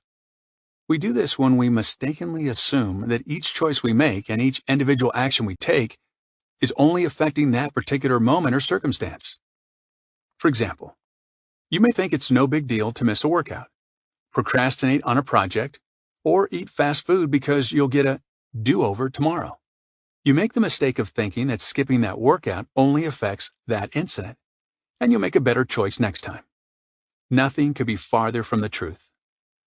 We must realize that the real impact and consequence of each of our choices and actions, and even our thoughts, is monumental, because every single thought, choice, and action is determining who we are becoming, which will ultimately determine the quality of our lives. As T. Harv Eker said in his best-selling book, Secrets of the Millionaire Mind, how you do anything is how you do everything. Every time you choose to do the easy thing instead of the right thing, you are shaping your identity, becoming the type of person who does what's easy rather than what's right. On the other hand, when you do choose to do the right thing and follow through with your commitments, especially when you don't feel like it, you are developing the extraordinary discipline, which most people never develop, necessary for creating extraordinary results in your life. As my good friend Peter Voogd often teaches his clients, discipline creates lifestyle. For example, when the alarm clock goes off and we hit the snooze button, the easy thing, most people mistakenly assume that this action is only affecting that moment. The reality is that this type of action is programming our subconscious mind with the instructions that it is okay for us to not follow through with the things we intended to do. More on that in the next chapter. Why did you wake up this morning? We must stop isolating incidents and start seeing the bigger picture. Realize that everything we do affects who we're becoming, which is determining the life that we will ultimately create and live. When you see the big picture, you start to take the alarm clock more seriously. When the buzzer goes off in the morning and you're tempted to snooze, you start thinking, wait, this is not who I want to become. Someone who doesn't even have enough discipline to get out of bed in the morning? I'm getting up now because I am committed to waking up early, hitting my goals, creating the life of my dreams, etc. Always remember that who you're becoming is far more important than what you're doing. And yet, it is what you're doing that is determining who you're becoming. Lack of accountability. The link between success and accountability is irrefutable. Virtually all highly successful people, from CEOs to professional athletes to the President of the United States, embrace a high degree of accountability. It gives them the leverage they need to take action and create results, even when they don't feel like it. Without it, we'd have a lot more pro athletes skipping practice and CEOs spending their days playing Words with Friends on their iPhones. I'm sure some are already doing that. I'm guilty of it occasionally, but we'd have a lot more. Accountability is the act of being responsible to someone else for some action or result. Very little happens in this world or in your life without some form of accountability. Virtually every positive result you and I produced from birth to age 18 was thanks to the accountability provided for us by the adults in our lives: parents, teachers, bosses, etc. Vegetables got eaten, homework was completed, teeth were brushed, we bathed and got to bed at a reasonable hour. If it weren't for the accountability provided for us by our parents and teachers, we would have been uneducated, malnourished, sleep-deprived, dirty little kids. Nice way to reframe it, right? Accountability has brought order to our lives and allowed us to progress, improve, and achieve results we wouldn't have otherwise. Here's the problem. Accountability was never something you and I asked for, but rather something that we endured as children, teens, and young adults. As it was forced upon us by adults, most of us unconsciously grew to resist and resent accountability altogether. Then, when we turned 18, we embraced every ounce of freedom we could get our hands on, continuing to avoid accountability like it was the plague, perpetuating a downward spiral into mediocrity, developing detrimental mindsets and habits such as laziness, deflecting responsibility, and taking shortcuts. Hardly a recipe for success. Now that we are all grown up and striving to achieve worthy levels of success and fulfillment, we must take responsibility for initiating our own systems for accountability, or move back in with our parents. Your accountability system could be a professional coach, mentor, even a good friend or family member. The reality is that, statistically, 95% of the people that read any book don't implement what they learn, because no one is holding them accountable to do so. There is a way to change that. Highly recommended.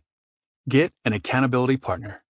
Have you ever had a day where you intended to exercise or go to the gym, but didn't go because you didn't feel like it? Sure, we all have. What about when you know someone is counting on you to meet them at the gym or on the running trail? Aren't you much more likely to follow through when you have someone else holding you accountable? I strongly recommend teaming up with an accountability partner while you read this book. This can be a friend, coworker, or family member that you simply share the Miracle Morning with by sending them to miraclemorning.com so they can get a Miracle Morning crash course, 2 free chapters of this book, as well as the Miracle Morning video and audio programs, all for free. That way, you have someone who is also committed to taking his or her life to the next level, and the two of you can support, encourage, and hold each other accountable. You can even post an invitation on your Facebook wall or to the highly supportive members of the Miracle Morning community at mytmmcommunity.com. You might post something like, "I'm looking for someone who wants to improve their life to be my accountability partner for the Miracle Morning 30-Day Life Transformation Challenge. Check out miraclemorning.com and let me know if you're interested." Keep in mind that anyone who responds to this is the type of person you want to have in your circle of influence. I'd urge you to make a commitment now to call, text, or email a friend today, inviting them to join you on your Miracle Morning journey. Read the book with you and be your accountability partner for the Miracle Morning 30-Day Life Transformation Challenge in Chapter 10. Or visit the Miracle Morning community at mytmmcommunity.com to connect with fellow miracle makers and find your ideal accountability partner. Mediocre circle of influence. Research has shown that we virtually become like the average of the 5 people we spend the most time with.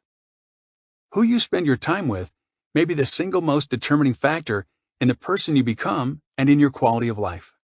If you are surrounded with lazy, weak-minded, excuse-making people, you'll inevitably become like them. Spend time with positive, successful achievers, and inevitably, their attitudes and successful habits will reflect on you. You'll become more and more like them. This is true in every area: success, health, happiness, weight, income. If all of your friends are generally happy and optimistic people, then you are going to naturally become more happy and optimistic just by being around them. If all of your friends are successful and earn over $100,000 a year, even if you enter their circle earning far less, you will automatically be pulled up by their level of thinking and influenced by the habits they've established to be successful. On the contrary, if most of the people you associate with are constantly complaining and focused on the negative side of life, the odds are you will be too. If your friends are not striving to improve their lives, or if they're struggling financially, then they're not going to challenge or inspire you to do any better. Unfortunately, there will be a lot of people who are trying to get ahead in life but keep getting pulled down by the people around them. This can be especially difficult when those people are your family.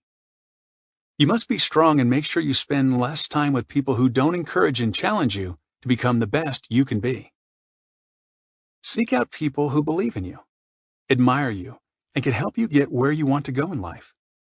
You must actively seek out such people to improve your circle of influence. They rarely just show up by chance. Here are some ways that you can do that. You can join an online community, such as meetup.com, where you can connect with like-minded people in your area who have similar interests. You can join an existing meetup group or start your own. If you're a business owner or a professional who markets any products or services, you can join a business networking and referral marketing group, the largest of which is BNI, bni.com. I was a member of BNI for many years. It helped me grow my business, and I always recommend it to others. If you are a student, high school, junior high, or elementary school student, I highly recommend that you look into joining Boys and Girls Club of America by finding one of their 4,000 local clubs at bgca.org. It is one of the best organizations for young people to set yourself on the road to success. Their mission is to enable all young people, especially those who need us most, to reach their full potential as productive, caring, responsible citizens. And former club members include Denzel Washington, Adam Sandler, Jennifer Lopez, and Shaquille O'Neal. Those aren't bad footsteps to follow if you want to be successful. As I've mentioned, we have an exceptionally positive, supportive, and highly proactive community you can join at mytmmcommunity.com. There you can connect and network with all types of people, from executives and entrepreneurs to students and stay-at-home moms. It is often said that misery loves company, but so does mediocrity. Don't let the fears, insecurities, and limiting beliefs of others limit what's possible for you.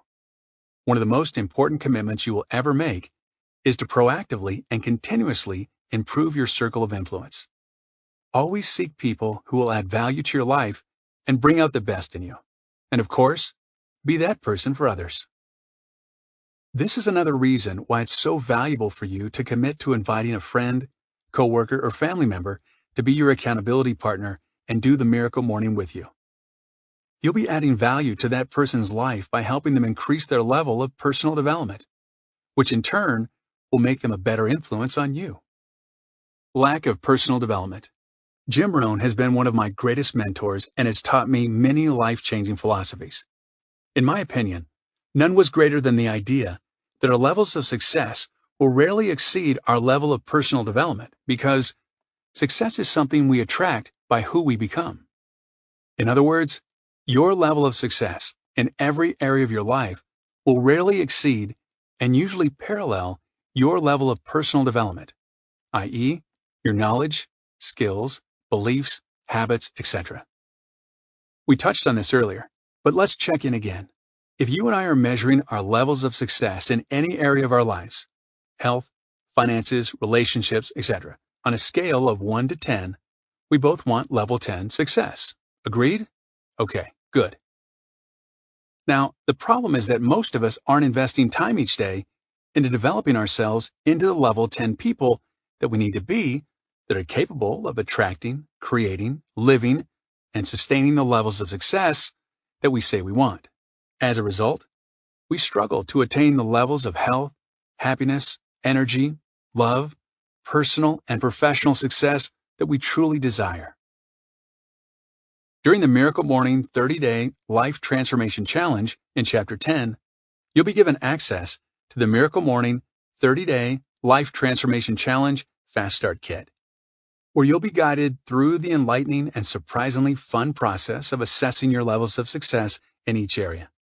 Then, after you've gained a heightened level of clarity and self-awareness, you'll be able to clarify your level 10 vision for each area of your life, and then establish your next level goals for each area, so that you can immediately begin making significant progress towards your level 10 vision.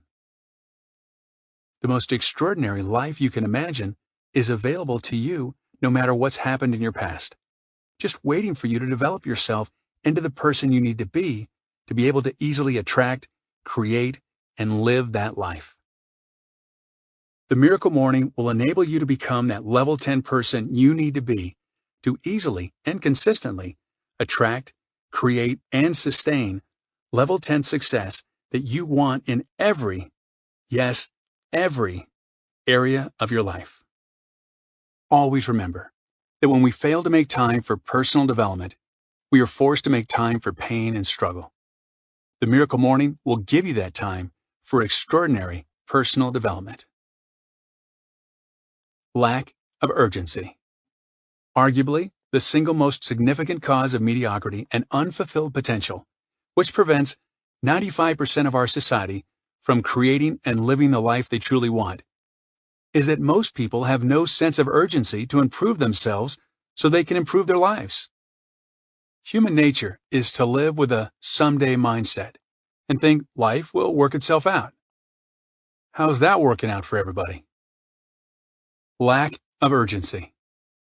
Arguably, the single most significant cause of mediocrity and unfulfilled potential, which prevents 95% of our society from creating and living the life they truly want, is that most people have no sense of urgency to improve themselves so they can improve their lives. Human nature is to live with a someday mindset and think life will work itself out. How's that working out for everybody?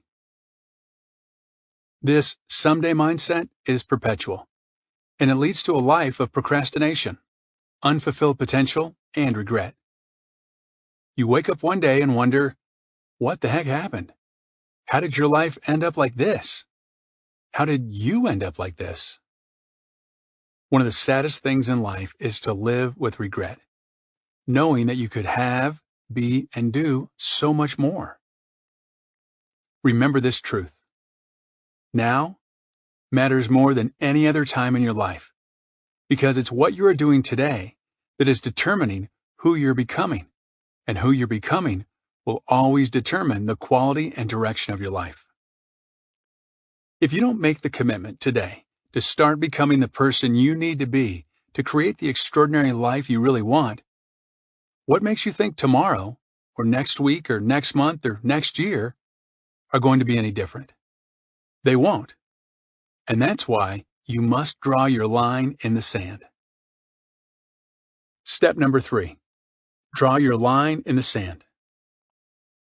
You've acknowledged and embraced the reality that 95% of society is struggling, and that if we don't commit to thinking and living differently than most people, we will end up struggling like most people. You've identified the causes of mediocrity you absolutely need to remain aware of and avoid. The third step is to draw your line in the sand.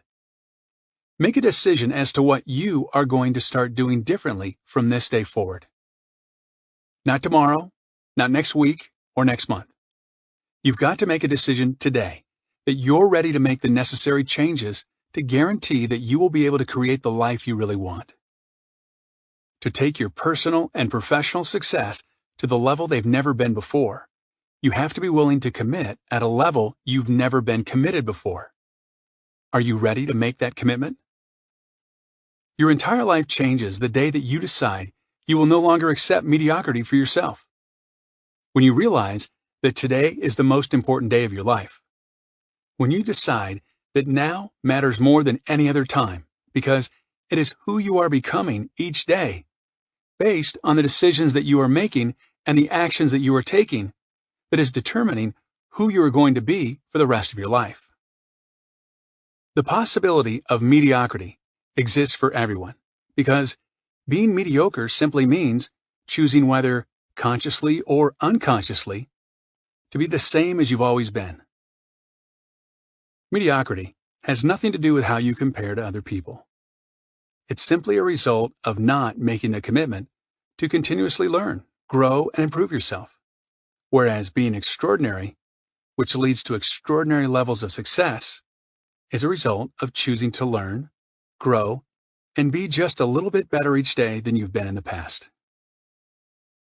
We've all experienced the pain of regret as a result of thinking and talking ourselves into being, doing, and having less than we are capable of. Mediocre days turn into weeks. Weeks turn into months. Months inevitably turn into years. And if we don't change who we are now, our self-created fate will be a life of mediocrity and unfulfilled potential, accepting less from ourselves and for our lives than we truly want and deserve. The reality is that if we don't change now, our life won't change. If we don't get better, our life won't get better. And if we don't consistently invest time into our self-improvement, our life will not improve. Yet, most of us wake up every day and stay the same. I think you want more for your life. I know I do.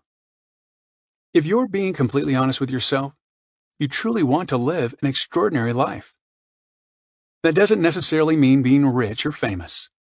Everyone's dream is different. What it does mean is living your definition of an extraordinary life. A life where you get to call the shots and live life on your terms, with the freedom to do, be, and have everything you've ever wanted for your life.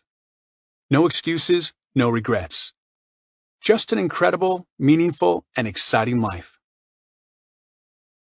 As stated so truthfully by best-selling author Robin Sharma, one of the saddest things in life is to get to the end and look back and regret, knowing that you could have been, done, and had so much more. While this is the self-imposed fate of the masses, it absolutely does not have to be yours. Today, you can draw your line in the sand. You can decide that mediocrity is no longer acceptable for you. You can claim your greatness. You can choose to become the person you need to be to create the extraordinary life that you truly want. Your life can be filled with an abundance of energy, love, health, happiness, success, financial prosperity, and everything else that you've ever imagined having, doing, or being. The Miracle Morning can give you that life. But first, an important question. Chapter 4. Why did you wake up this morning? You've got to get up every morning with determination if you're going to go to bed with satisfaction. George Lorimer. Your first ritual that you do during the day is the highest, leveraged ritual by far, because it has the effect of setting your mind and setting the context for the rest of your day. Eben Pagan. Why did you wake up this morning? That's a question you've probably never been asked. But think about it for a second. Why do you wake up most mornings? Why leave the comfort of your warm, cozy bed? Do you do it every day because you really want to? Or is it because, for one reason or another, you have to? If you're like most people, you wake up to the incessant beeping of an alarm clock each morning and reluctantly drag yourself out of bed because you have to be somewhere, do something, answer to, or take care of someone else. Given the choice, do you have a choice? Most people would continue sleeping. So naturally, we rebel. We hit the snooze button and resist the inevitable act of waking up, unaware that our resistance is sending a message to the universe that we'd rather lie there in our beds, unconscious, than consciously and actively live and create the lives we say that we want. Most of us have resigned ourselves to a certain level of mediocrity and unfulfilled potential. We don't like it. We don't feel good about it. We know that there is absolutely another level of success, achievement, and fulfillment that's possible for us, but we feel stuck, and we don't know what to do to get ourselves unstuck. You snooze, you lose. The truth about waking up. The old saying, "You snooze, you lose," may have a deeper meaning than any of us realized. When you delay waking up until you have to, meaning you wait until the last possible moment to get out of bed and start your day, consider that what you're actually doing is resisting your life. Every time you hit the snooze button, you're in a state of resistance to your day, to your life, and to waking up and creating the life you say you want. Think about the kind of negative energy that surrounds you when you begin your day with resistance. When you respond to the sound of the alarm clock with internal dialogue along the lines of, "Oh no, it's time already. I have to wake up. I don't want to wake up." It's as if you're saying, "I don't want to live my life, at least not to the fullest."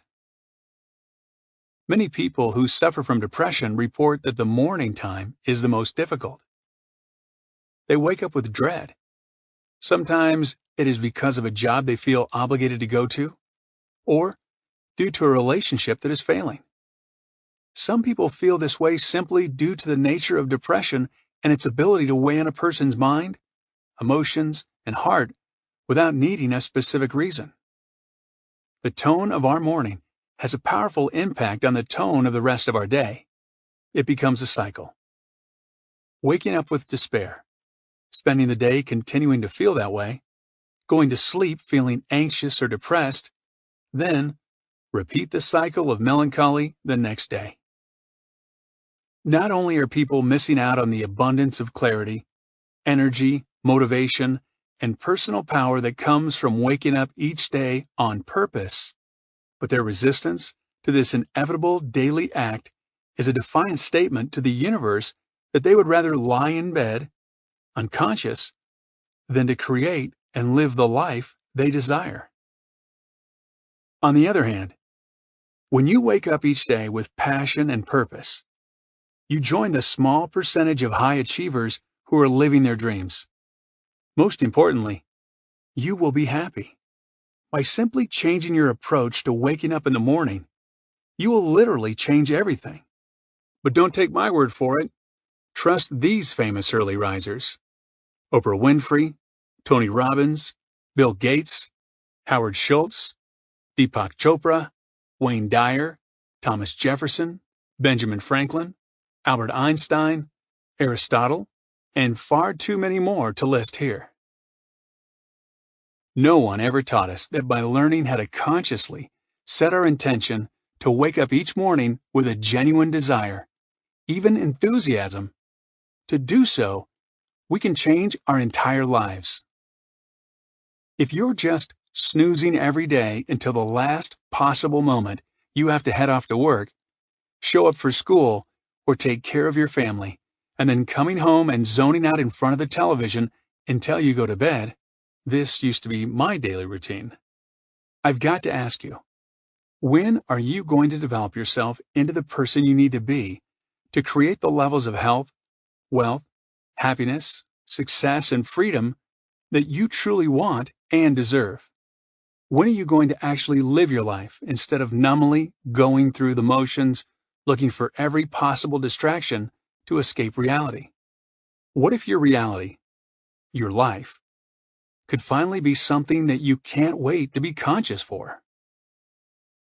There is no better day than today for us to give up who we've been for who we can become, and upgrade the life we've been living for the one we really want. There is no better book than the one you are holding in your hands to show you how to become the person you need to be, who is capable of quickly attracting, creating, and sustaining the life you've always wanted. How much sleep do we really need? The first thing experts will tell you about how many hours of sleep we need is that there is no magic number.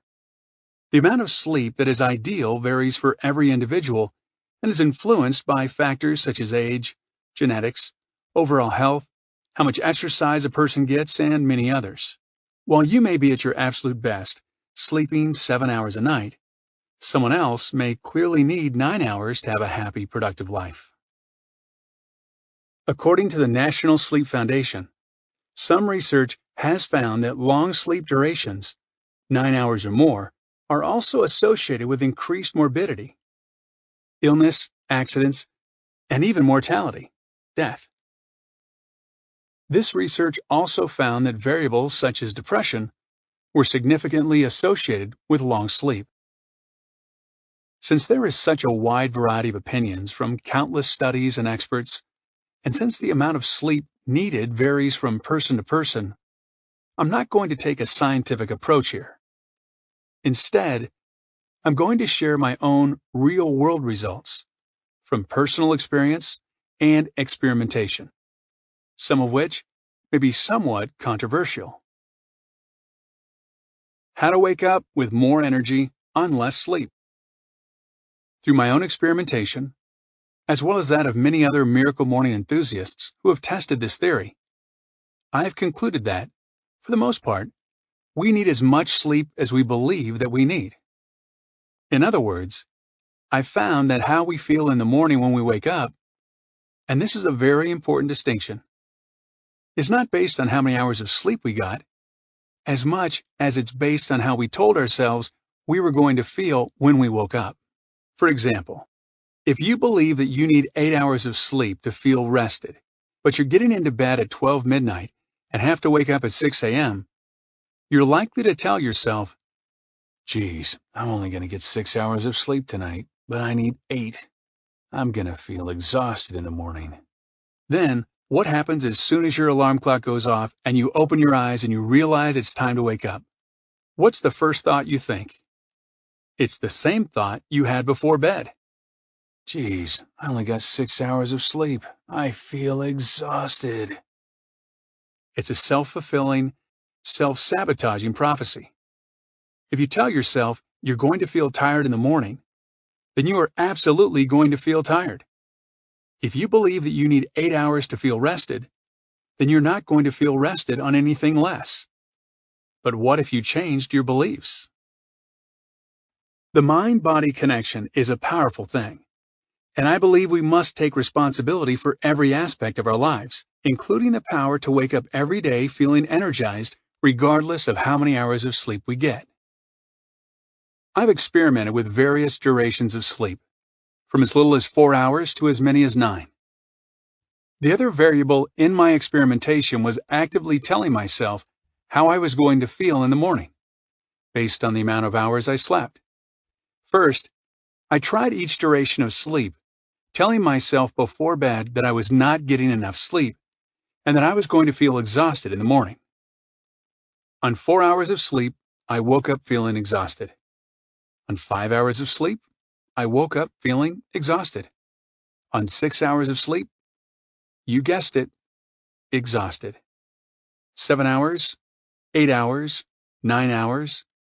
The hours of sleep I got didn't change how I felt when the alarm clock went off in the morning. As long as I told myself before bed that I wasn't getting enough sleep and that I was going to feel tired in the morning, that's exactly how I felt. Then, I again experimented with each duration, from 9 hours to 4 hours. This time reciting a bedtime affirmation and telling myself that I was going to wake up feeling energized in the morning. Thank you for giving me these 5 hours of sleep tonight. 5 hours is exactly what I need to feel rested and energized in the morning. My body is capable of miraculous things, the least of which is generating an abundance of energy from 5 restful hours of sleep. I believe that I create my experience of reality, and I choose to create waking up tomorrow, feeling energized and excited to take on my day. And I'm grateful for that. What I found was that whether I got 9, 8, 7, 6, 5, or even just 4 hours of sleep, as long as I consciously decided before bed that I was getting the perfect amount of sleep, that the hours were going to energize my body to feel wonderful in the morning, I consistently woke feeling better than I ever had before. However, don't take my word for it. I encourage you to experiment with this yourself. So, how many hours of sleep do you really need? You tell me. The secret to making every morning feel like Christmas. Think back to a time in your life when you were genuinely excited to wake up in the morning.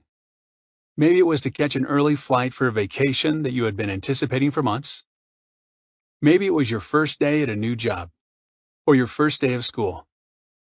Maybe it was your wedding day, or your last birthday. Personally, I can't think of any time in my life when I was more excited to wake up in the morning, regardless of how much sleep I got, than when I was a kid, every year on Christmas morning. Maybe you can relate. Whatever the occasions have been that have had you excited to wake up in the morning, how did you feel when those mornings arrived? Did you have to drag yourself out of bed? Doubtful. On mornings like these, we can't wait to wake up. We do so feeling energized and genuinely excited. We quickly heave the covers off and spring to our feet, ready to take on the day. Imagine if this is what every day of your life was like. Shouldn't it be? It can. The miracle morning is largely about recreating that experience of waking up feeling energized and excited and doing it every single day of your life for the rest of your life. It's about getting out of bed with purpose, not because you have to, but because you genuinely want to, and dedicating time each day to developing yourself into the person you need to be to create the most extraordinary, fulfilling, and abundant life you can imagine. The miracle morning is already doing just that for thousands of people around the world. People just like you. Chapter 5. The 5-step snooze-proof wake-up strategy for the snoozeaholics. If you really think about it, hitting the snooze button in the morning doesn't even make sense. It's like saying, I hate getting up in the morning, so I do it over and over and over again. Demetrius Martin. I'd like mornings better if they started later. Unknown. First, let me just say that if it wasn't for this strategy that I'm about to share with you, I would still be sleeping, or snoozing, through my alarm clock every morning. And what's even more detrimental, I would still adhere to my old limiting belief claiming that I was not a morning person. It's been said that nobody actually likes waking up early, but everyone loves the feeling of having woken up early. Kind of like exercising. Many of us struggle to get ourselves to the gym, but all of us love the feeling of having gone to the gym. Waking up early, especially when done with purpose, always starts you off feeling empowered for your day. Increasing your wake-up motivation level. WUML. For most of us, when the alarm clock sounds each morning, we are woken from a dead sleep. Leaving the comfort of our beds is the least appealing thing to do. If you were to rate your level of motivation as it pertained to waking up, aka your wake-up motivation level, WUML, at the moment the alarm clock starts incessantly beeping on a scale of 1 to 10, 10 being ready to wake up and embrace the day, and 1 meaning you want nothing more than to go back to sleep. Most of us would probably rate our WUML close to a 1 or a 2. It's perfectly natural when you're still half asleep to want to hit the snooze button and keep on sleeping. The challenge is, how do you give yourself the motivation you need to wake up early and create an extraordinary day when your wake-up motivation level is only at a 1 or 2 when your alarm clock sounds? The answer is simple. 1 step at a time. Here are my 5 simple, snooze-proof steps to making waking up in the morning, even early in the morning, easier than ever before. Step number 1. Set your intentions before bed. The first key to waking up is to remember this. Your first thought in the morning is usually the last thought you had before you went to bed. For example, we've all had nights where we could hardly fall asleep because we are so excited about waking up the next morning. Whether it was Christmas Eve, or you were going on vacation, or starting a new job. As soon as the alarm clock sounds, you open your eyes with enthusiasm to get out of bed and embrace the day. On the other hand, if your last thought before bed was something like, Oh man, I can't believe I have to get up in 6 hours. I'm gonna be exhausted in the morning. Then your first thought, when the alarm clock goes off, is likely to be something along the lines of, "Oh my gosh, it's already been 6 hours? No! I just want to keep sleeping." So the key is to consciously decide every night to actively and mindfully create a positive expectation for the next morning. For help on this, and to get the precise words to say before bed to create your powerful intentions, download the Miracle Morning Bedtime Affirmation free at tmmbook.com. Step number 2. Move your alarm clock across the room. If you haven't already, move your alarm clock across the room. This forces you to get out of bed and engage your body in movement. Motion creates energy, so when you get up and out of bed, it naturally helps you wake up. If you keep your alarm clock next to your bed, then you are still in a partial sleep state when the alarm goes off, and it makes it much more difficult to wake yourself up. I'm sure you can probably relate to rolling over, still half asleep, and turning the alarm clock off without even realizing that it went off. I know that on many occasions, I've even convinced myself that my alarm clock was merely a part of the dream I was having. Simply forcing yourself to get out of bed to turn off the alarm clock will instantly take your wake-up motivation level from a WUML 1 to a WUML 2 or WUML 3. However, you'll still likely be feeling more sleepy than not. So, step number 3. Brush your teeth. As soon as you've gotten out of bed and turned off your alarm clock, go directly to the bathroom sink to brush your teeth. And while you're at it, splash some warm or cold water on your face. This simple activity will increase your wake-up motivation level from a WUML 2 or 3 to a WUML 3 or 4. Now that your mouth is fresh, it's time to... Step number 4. Drink a full glass of water. It's crucial that you hydrate yourself first thing every morning. After 6 to 8 hours without water, you'll naturally be mildly dehydrated, and dehydration causes fatigue. Often, when people feel tired at any time of the day, what they really need is more water, not more sleep. Start by getting a glass of water, or you can do what I do and fill it up the night before so it's already there for you in the morning. And drink it as fast as is comfortable for you. The objective is to rehydrate your body and mind as fast as possible, to replace the water you were deprived of during the hours you slept. When you drink a glass of water and hydrate yourself, your wake-up motivation level goes from a WUML 3 to a WUML 4 or WUML 5. Step number 5.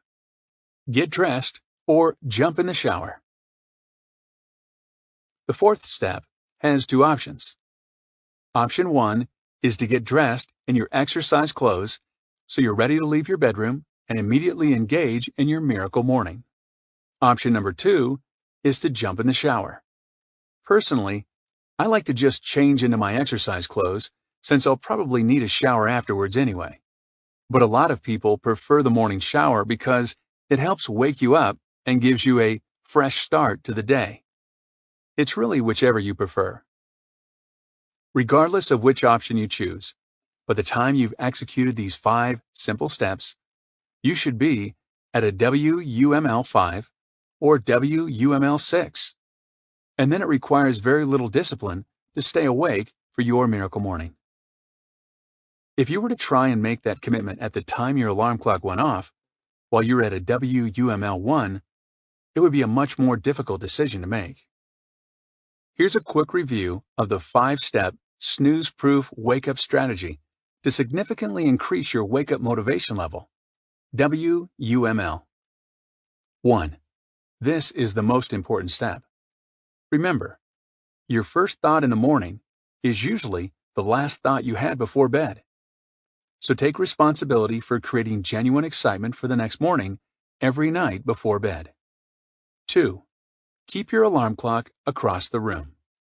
Remember, movement creates energy. 3. Brush your teeth. Use an antiseptic mouthwash to add extra oomph. 4. Drink a full glass of water. Hydrate yourself ASAP. 5. Get dressed or jump in the shower. Miracle Morning Bonus Wake-Up Tips. Keep in mind that although this strategy has proven to work for thousands of people, these 5 steps are not the only way to make waking up in the morning easier. Here are a few other tips I've heard from fellow Miracle Morning practitioners. TMM Bedtime Affirmations. If you haven't done this yet, be sure to take a moment now to go to tmmbook.com and download the re-energizing, intention-setting Miracle Morning Bedtime Affirmations for free. Set a timer for your bedroom lights. One of our Miracle Morning community members sets his bedroom lights on a timer. You can buy an appliance timer online or at your local hardware store. As his alarm goes off, the lights come on in the room. What a great idea. It's a lot easier to fall back asleep when it's dark, so having the lights come on tells your mind and body that it's time to wake up. Regardless of whether or not you use a timer, be sure to turn your lights on first thing when your alarm goes off. Set a timer for your bedroom heater. Another fan of the Miracle Morning said that in the winter, she kept a bedroom heater on an appliance timer set to go off 15 minutes before she woke up. She kept it cold at night, but warm for waking up, so that she wouldn't be tempted to crawl back under her covers to avoid the cold. She said this made a huge difference. My Wake-Up Call. Motivational Alarm Clock Messages. While doing research for this book, I came across an extraordinary woman with a really cool idea. Robin Palmer, president and co-founder of My Successables, Inc., and the creator of My Wake-Up Call Motivational Alarm Clock Messages. These are unique, pre-recorded motivational messages designed to wake people up positively each day. Every morning, you start your day with patented 5-minute motivating messages from famous authors like Jack Canfield and Marcy Shimoff. You can download a few free sample messages at mywakeupcalls.net. Feel free to add to or customize your snooze-proof wake-up strategy. And if you have any tips you're open to sharing, I'd love to hear them. Please feel free to contact me directly through my blog at miraclemorningblog.com or at mytmmcommunity.com. It's all about having an effective, predetermined, step-by-step strategy to increase your wake-up motivation level in the morning. Don't wait to try this. Start tonight by reading the Miracle Morning Bedtime Affirmation, moving your alarm clock across the room, setting a glass of water on your nightstand, and committing to the other 2 steps for the morning. Chapter 6. The Lifesavers. 6 practices guaranteed to save you from a life of unfulfilled potential. Success is something you attract by the person you become. Jim Rohn. An extraordinary life is all about daily, continuous improvements in the areas that matter most. Robin Sharma. Stressed, overwhelmed, frustrated, unfulfilled, blah. These are a few unpleasant words that provide a rather unfortunate but fairly accurate description of how the average person feels about his or her life. Far too often. You and I are undoubtedly living in one of the most prosperous, advanced times in human history, with more opportunities and resources available to us than ever before. Yet most of us aren't tapping into the unlimited potential that is within every single one of us. I'm not okay with that. Are you? The potential gap. Have you ever felt like the life you want to live and the person you know you can be are just beyond your grasp? Do you ever feel like you're chasing your potential? You know it's there, you can see it, but you can never quite catch it. When you see people who are excelling in an area that you're not, does it seem like they've got it all figured out, like they must know something that you don't know? Because if you knew it, then you'd be excelling in that area too. Most of us live our lives on the wrong side of a huge gap in our potential, a gap which separates who we are from who we can become. We are often frustrated with ourselves, our lack of consistent motivation, effort, and results in one or more areas of life. We spend too much time thinking about the actions we should be taking to create the results that we want. But then we don't take those actions. We all know what we need to do. We just don't consistently do what we know. Can you relate? This potential gap varies in size from person to person. You may feel like you're very near your current potential and that a few tweaks could make all the difference. Or you might feel the opposite, like your potential is so far away from who you've been that you don't even know where to start. Whatever the case is for you, know that it is absolutely possible and attainable for you to live your life on the right side of your potential gap and become the person you are capable of becoming. Whether you are currently sitting on the wrong side of the Grand Canyon of your potential, wondering how you're going to get to the other side, or you've been working your way across the canyon but are stuck at a plateau and haven't been able to close that gap and get to the next level, this chapter will introduce you to 6 tools that will enable you to go from where you are, accepting less from yourself than what you know is possible, to developing yourself into the person you know you can become. Your life is not what you think it is.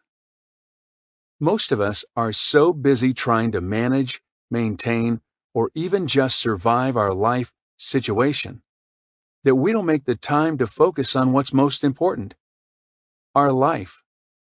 What's the difference? Our life situation is the set of external circumstances, events, people, and places that surround us. It's not who we are. We are more than our life situation. Your life is who you are at the deepest level. Your life is made up of internal components, attitudes, and mindsets that can give you the power to alter, enhance, or change your life situation at any given moment. Your life is made up of the physical, intellectual, emotional, and spiritual parts that make up every human being, or PIEs for short. The physical includes things like your body, health, and energy. The intellectual incorporates your mind, intelligence, and thoughts. The emotional takes into account your emotions, feelings, and attitudes. The spiritual includes intangibles such as your spirit, soul, and the unseen higher power that oversees all. Your life is where your ability to create new feelings, perspectives, beliefs, and attitudes in your inner world lies, so that you can create or alter the circumstances, relationships, results, and anything else in the external realm of your life situation. As many sages have taught us, our outer world is a reflection of our inner world.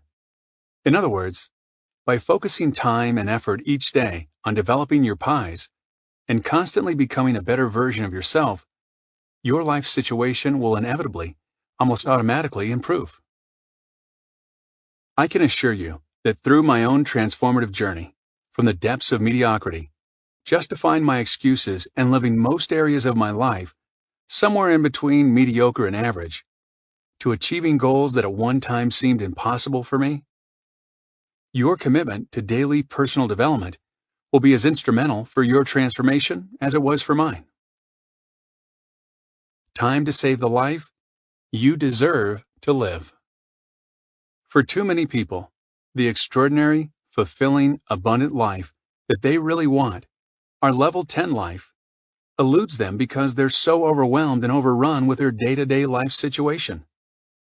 Their life situation is eating up all of their time so that their life and what matters most isn't getting attended to.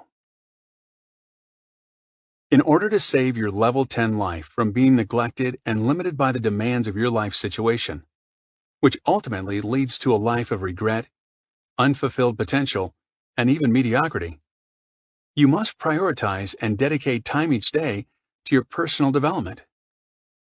Enter the Miracle Morning Lifesavers, a set of 6 simple, life-enhancing, life-changing daily practices, each of which develops one or more of the physical, intellectual, emotional, and spiritual aspects of your life so that you can become who you need to be to create the life you want. Remember, when you change your inner world, your life, then your outer world, your life situation, will improve in parallel. The first S of Savers. Nope, it's not sleep. Sorry. While I know many people would love it if they could sleep their way to success, unless you have been cryogenically frozen and are awaiting a large inheritance at the time of being thought out, life just doesn't work that way. Here are 6 powerful, proven personal development practices known as the Lifesavers that you'll use to gain access to the powerful forces already within you that will enable you to alter, change, or transform any area of your life. Let's look at each of the 6 personal development tools that make up the Lifesavers and how each will help you become the person you need to be to easily attract, create, and live the most extraordinary life you have ever imagined. S is for silence. In the attitude of silence, the soul finds the path in a clearer light, and what is elusive and deceptive resolves itself into crystal clearness. Mahatma Gandhi.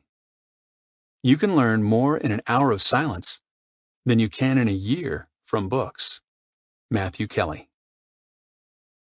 Silence is the first practice of the Lifesavers, and maybe one of the most significant areas for improvement for our noisy, fast-paced, and overstimulated lifestyles. I'm referring to the life-transforming power of purposeful silence. Purposeful simply means that you are engaging in a period of silence with a highly beneficial purpose in mind, not just for the heck of it. As Matthew Kelly so eloquently states in his best-selling book, The Rhythm of Life, you can learn more in an hour of silence than you can in a year from books. That's a powerful statement from a very wise man. If you want to immediately reduce your stress levels, to begin each day with a kind of calm, clarity, and peace of mind that will allow you to stay focused on what's most important in your life and even dance on the edge of enlightenment, do the opposite of what most people do. Start every morning with a period of purposeful silence. The life-enhancing benefits of silence have been well documented throughout the ages. From the power of prayer to the magic of meditation, some of the greatest minds in history have used purposeful silence to transcend their limitations and create extraordinary results. How do your mornings usually begin?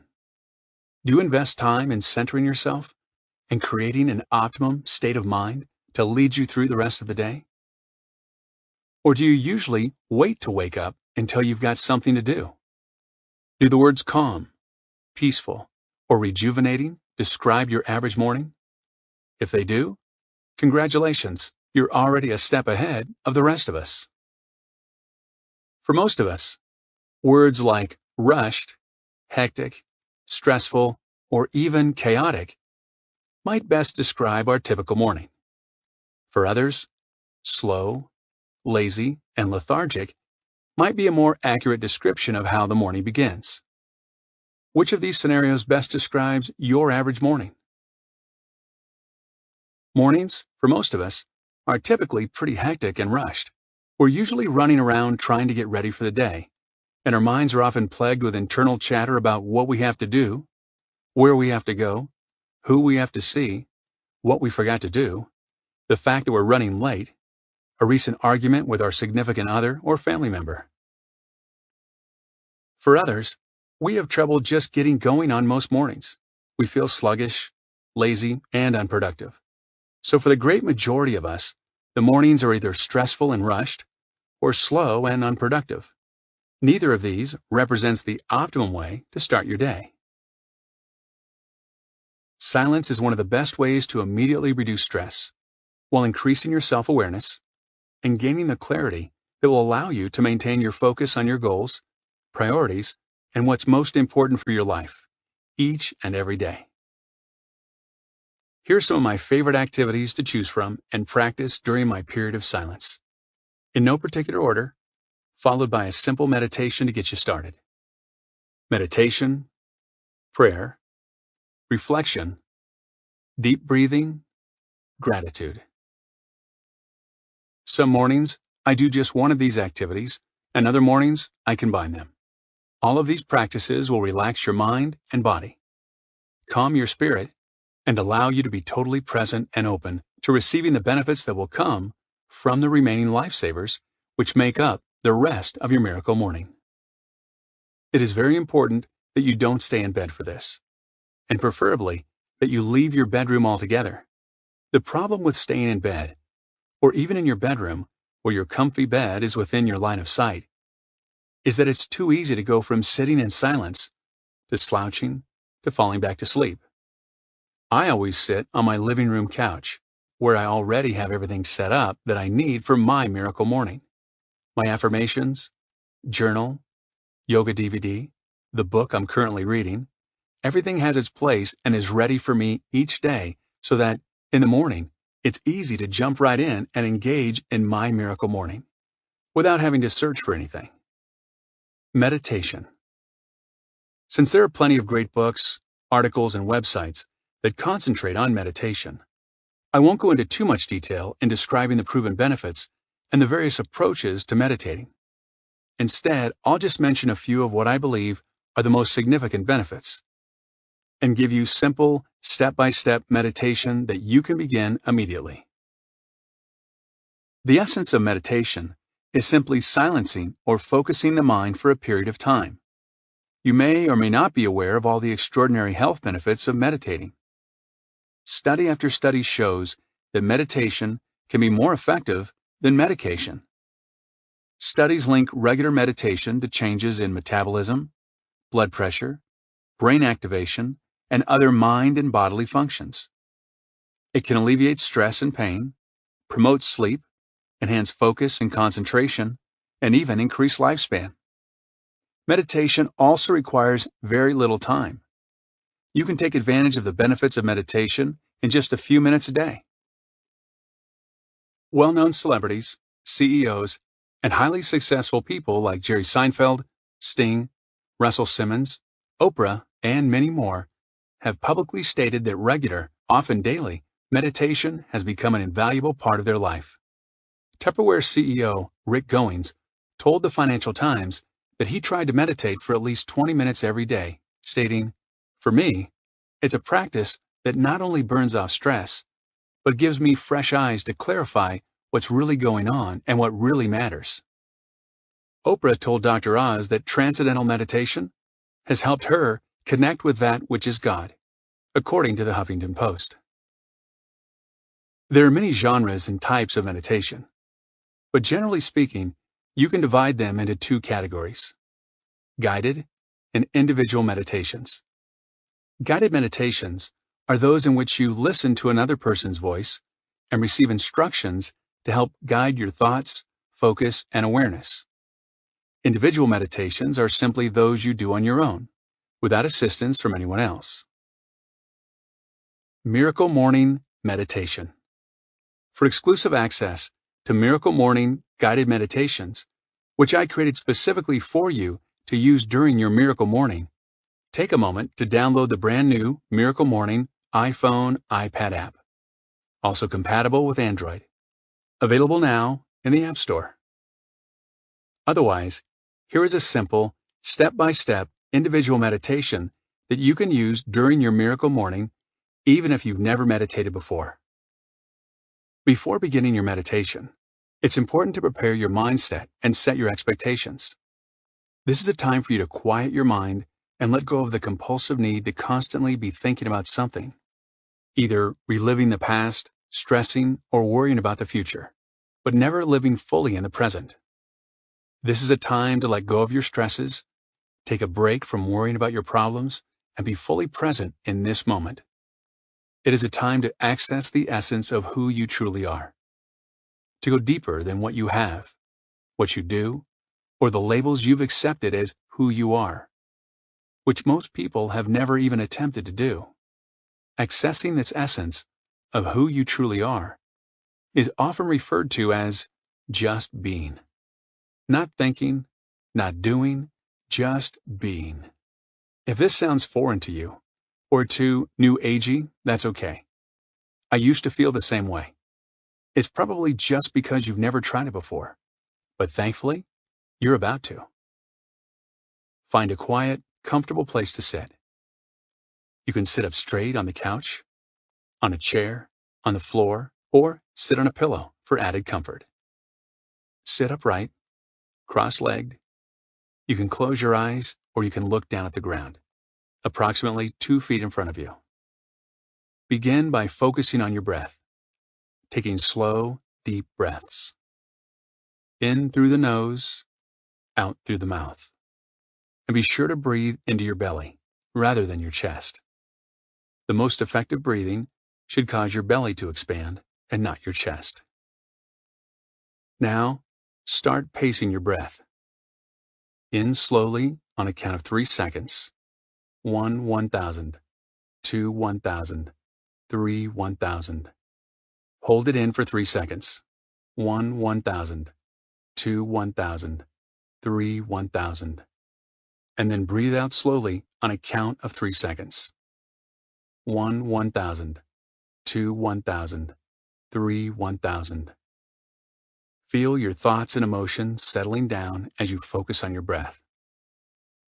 Be aware that as you attempt to quiet your mind, thoughts will still come in and pay a visit. Simply acknowledge them, then let them go, always returning your focus to your breath. Remember, this is a time for you to let go of your compulsive need to constantly be thinking about something. This is a time to let go of your stress and take a break from worrying about your problems. This is the time to be fully present in this moment. This is often referred to as just being. Not thinking, not doing, just being. Continue to follow your breaths and imagine inhaling positive, loving, peaceful energy and exhaling all of your worries and stress. Enjoy the quiet. Enjoy the moment. Just breathe. Just be. If you find that you have a constant influx of thoughts, it may be helpful for you to focus on a single word or a phrase and repeat it over and over again to yourself as you inhale and exhale. For example, you might try something like, on the inhale, I breathe in peace. As you exhale, I breathe out love. I breathe in peace. Inhale. I breathe out love. Exhale. You can swap the words peace and love with whatever you feel like you need to bring more of into your life. Confidence, faith, belief, etc. And whatever you feel like you want to give more of to the world. Meditation is a gift you can give to yourself every day. It truly is an incredible gift. My time spent meditating has become one of my favorite parts of my day. It is a time to be at peace, to experience gratitude, and a time of freedom from our day-to-day stressors and worries. Think of daily meditation as a temporary vacation from your problems. While your problems will still be there when you finish your daily meditation, you'll find that you are much more centered and better equipped to solve them. Final thoughts on silence. There's no single right way to spend time in silence. You can pray, meditate, focus on what you're grateful for, or even engage in deep thought. For me, sitting in silence, especially meditating, was at first rather difficult. Probably because I have what doctors have diagnosed as ADHD. I don't know that I agree with their diagnosis or even with the idea that ADHD is a disorder. That's another conversation for another time. But I can attest that it's definitely a challenge for me to sit still and quiet my mind. Thoughts tend to race in and out, bouncing around like a pinball almost nonstop. So even though I would sit in silence, my mind didn't stop racing. The fact that sitting still and clearing my mind was so difficult for me was precisely the reason why I had to commit to mastering it. It took me 3 or 4 weeks of practicing silence every day before I felt competent. I got to a place where I would allow thoughts to come in, I'd peacefully acknowledge them, and then quietly let them drift away without getting frustrated. So don't be discouraged if spending time in silence or meditating is at first a challenge for you. As for how long to do your period of purposeful silence, I recommend starting with 5 minutes. Although in the next chapter, I'll teach you how you can experience the life-enhancing benefits of silence in as little as 60 seconds a day.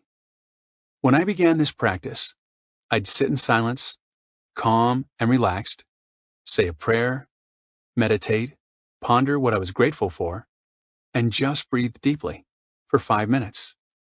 It's such a peaceful, perfect way to start each day. A is for affirmations. It's the repetition of affirmations that leads to belief. Once that belief becomes a deep conviction, things begin to happen. Muhammad Ali. You will be a failure until you impress the subconscious with the conviction you are a success. This is done by making an affirmation which clicks. Florence Scovel Shinn. I am the greatest.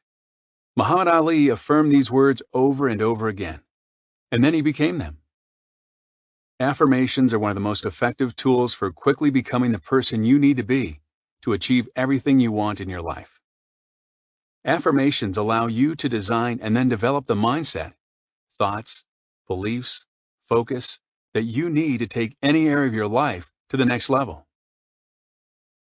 It is no coincidence that some of the most successful people in our society, celebrities like Will Smith, Jim Carrey, Susie Orman, Muhammad Ali, Oprah, and many more, have all been vocal about their belief that positive thinking and the use of affirmations has helped them on their journey to success and wealth.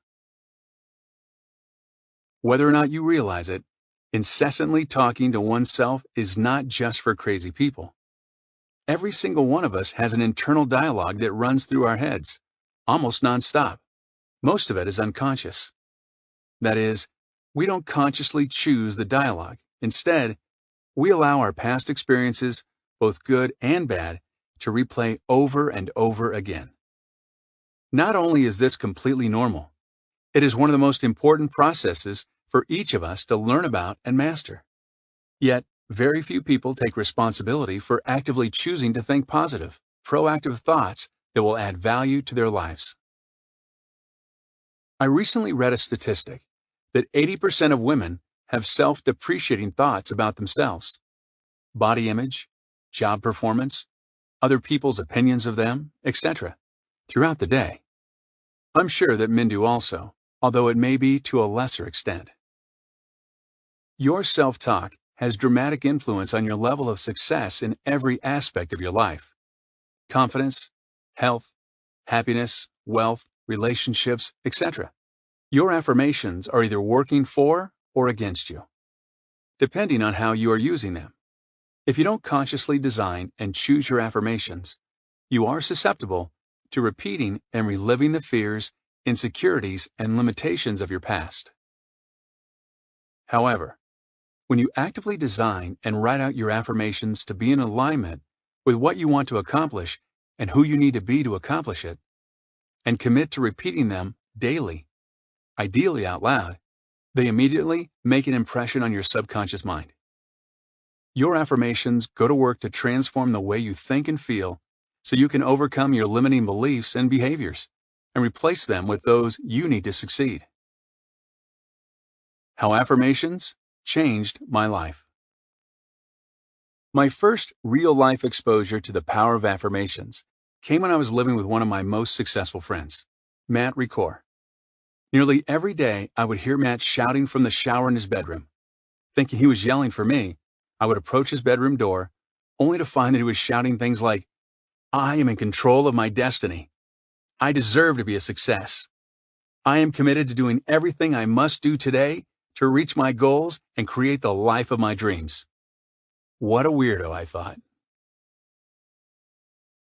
The only previous exposure I had to affirmations was through a popular 1990s spoof on the hit TV show Saturday Night Live, in which Al Franken's character, Stuart Smalley, used to stare into a mirror and repeat to himself, "I'm good enough. I'm smart enough. And doggone it, people like me." As a result, I always thought of affirmations as a joke. Matt knew better. As a student of Tony Robbins, Matt had been using affirmations and incantations for years to create extraordinary levels of success, owning 5 homes and one of the top network engineers in the country, all by age 25. I should have figured Matt knew what he was doing. After all, I was the one renting a room in his house. Unfortunately, it took me a few more years to realize that affirmations were one of the most powerful tools for transforming your life.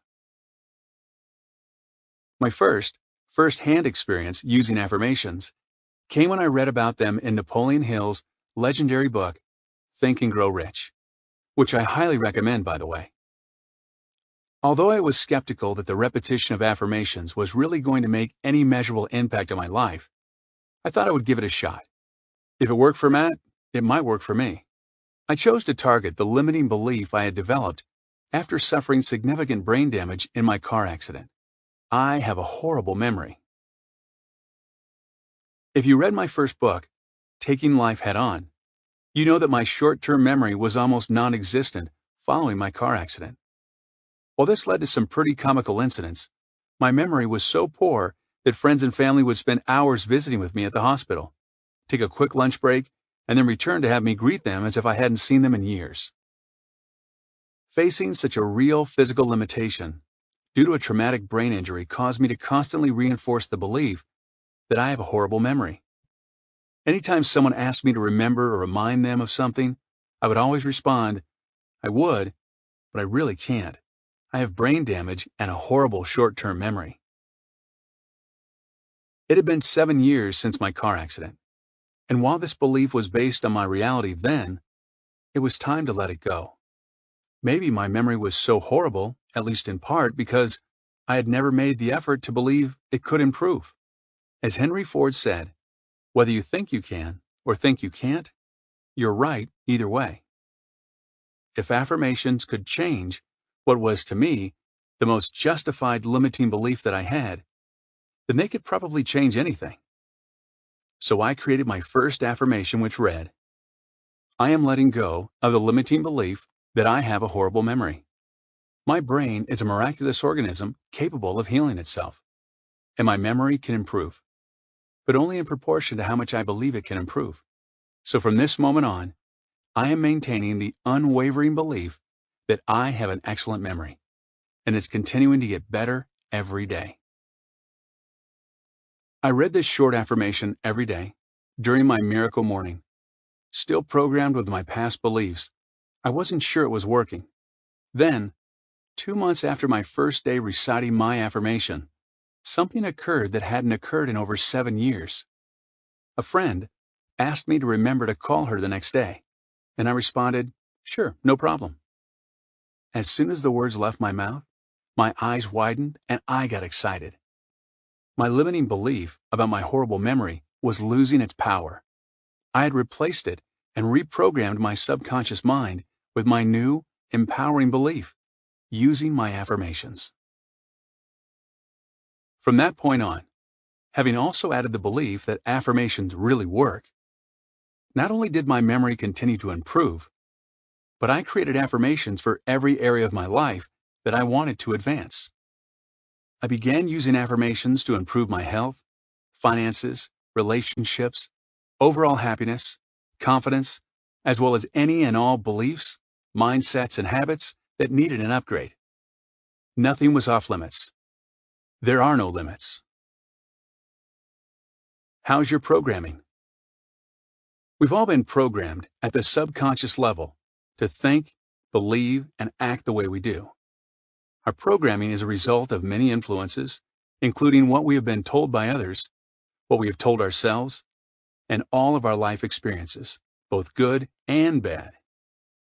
Some of us have programming that makes it easy for us to be happy and successful, while others, possibly the majority, have programming that makes life difficult. So, the bad news is that if we don't actively change our programming, our potential will be crushed and our lives limited by the fears, insecurities, and limitations of our past. We must stop programming ourselves for a life of mediocrity by focusing on what we're doing wrong, being too hard on ourselves when we make mistakes, and causing ourselves to feel guilty, inadequate, and undeserving of the success we really want. The good news is that our programming can be changed or improved at any time. We can reprogram ourselves to overcome all of our fears, insecurities, bad habits, and any self-limiting, potential-destroying beliefs and behaviors we currently have, so we can become as successful as we want to be in any area of our lives we choose. You can use affirmations to start programming yourself to be confident and successful in everything you do, simply by repeatedly telling yourself who you want to be, what you want to accomplish, and how you are going to accomplish it. With enough repetition, your subconscious mind will begin to believe what you tell it, act upon it, and eventually manifest it in your reality. Putting your affirmations in writing makes it possible for you to choose your new programming so it moves you towards that desired condition or state of mind by enabling you to consistently review it. Constant repetition of an affirmation will lead to acceptance by the mind and result in changes in your thoughts, beliefs, and behaviors. Since you get to choose and create your affirmations, you can design them to help you establish the thoughts, beliefs, and behaviors that you want and need to succeed. 5 simple steps to create your own affirmations. Here are 5 simple steps to create your first affirmation, followed by a link where you can download free Miracle Morning Affirmations. Step 1. What you really want. The purpose of a written affirmation is to program your mind with the beliefs, attitudes, and behaviors, habits that are vital to your being able to attract, create, and to sustain your ideal levels of success. Level 10 success in every area of your life. So your affirmation must first clearly articulate exactly what you want your ideal life to be like in each area.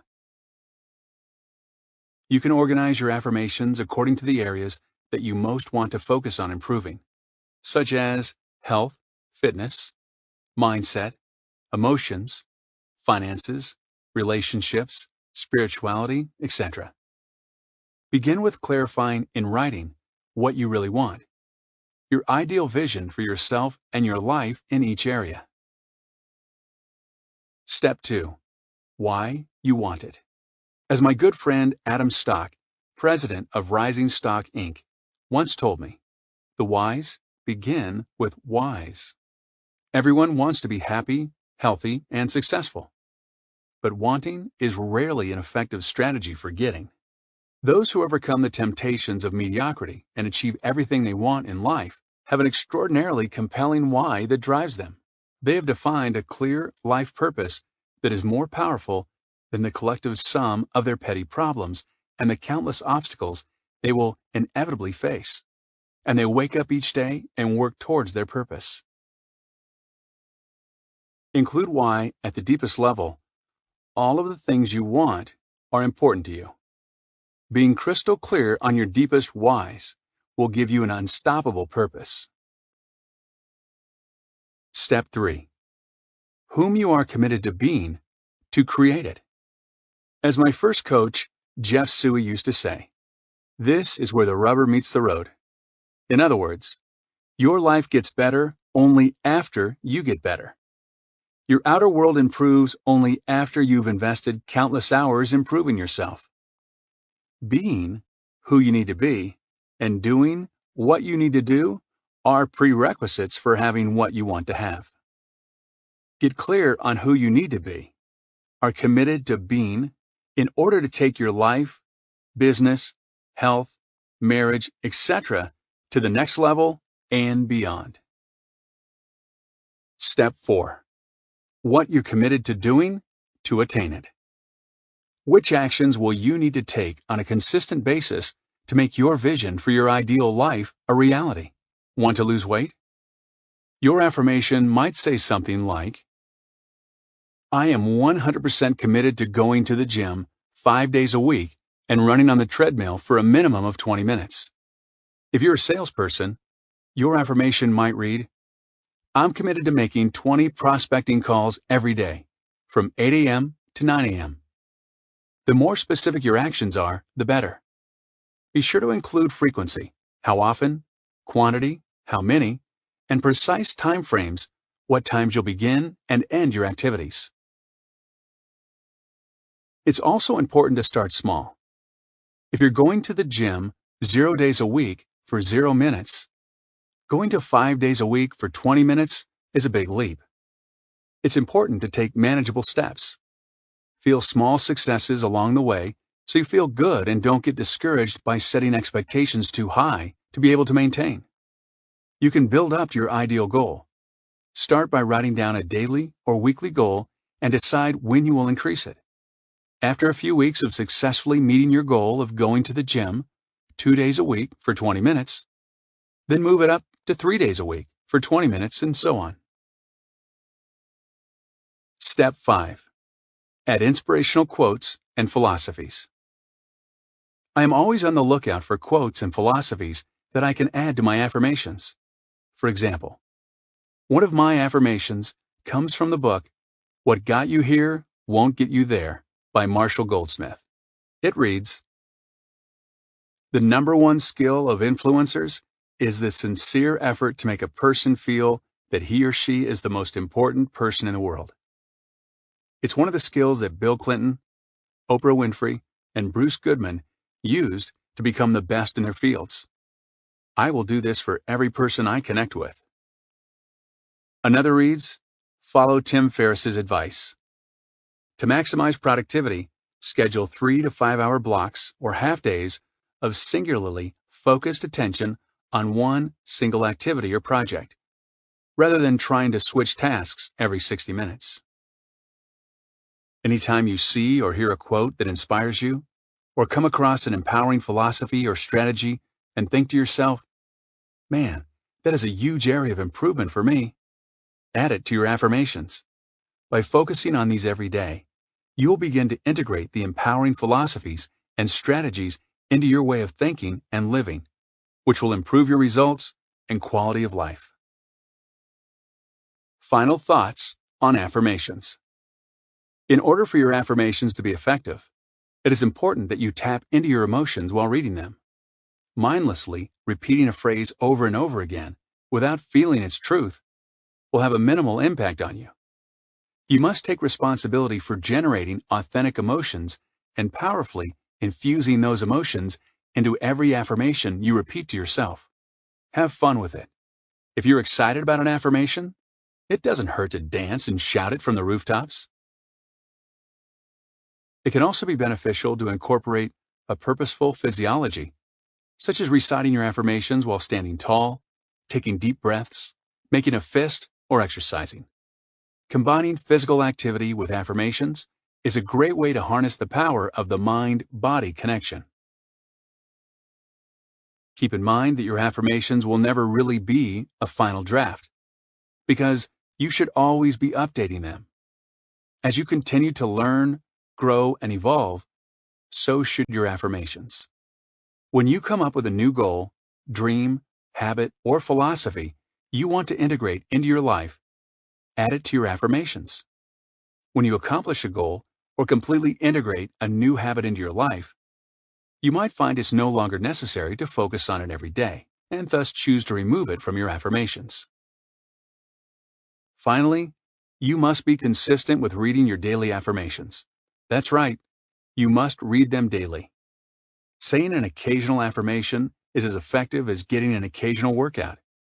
You won't see any measurable results until you make them a part of your daily routine. That's largely what the Miracle Morning 30-Day Life Transformation Challenge in Chapter 9 is all about, making each of the lifesavers a habit so you can do them effortlessly. One more thing to consider. Reading this book or any book, is an affirmation to yourself. Anything you read influences your thoughts.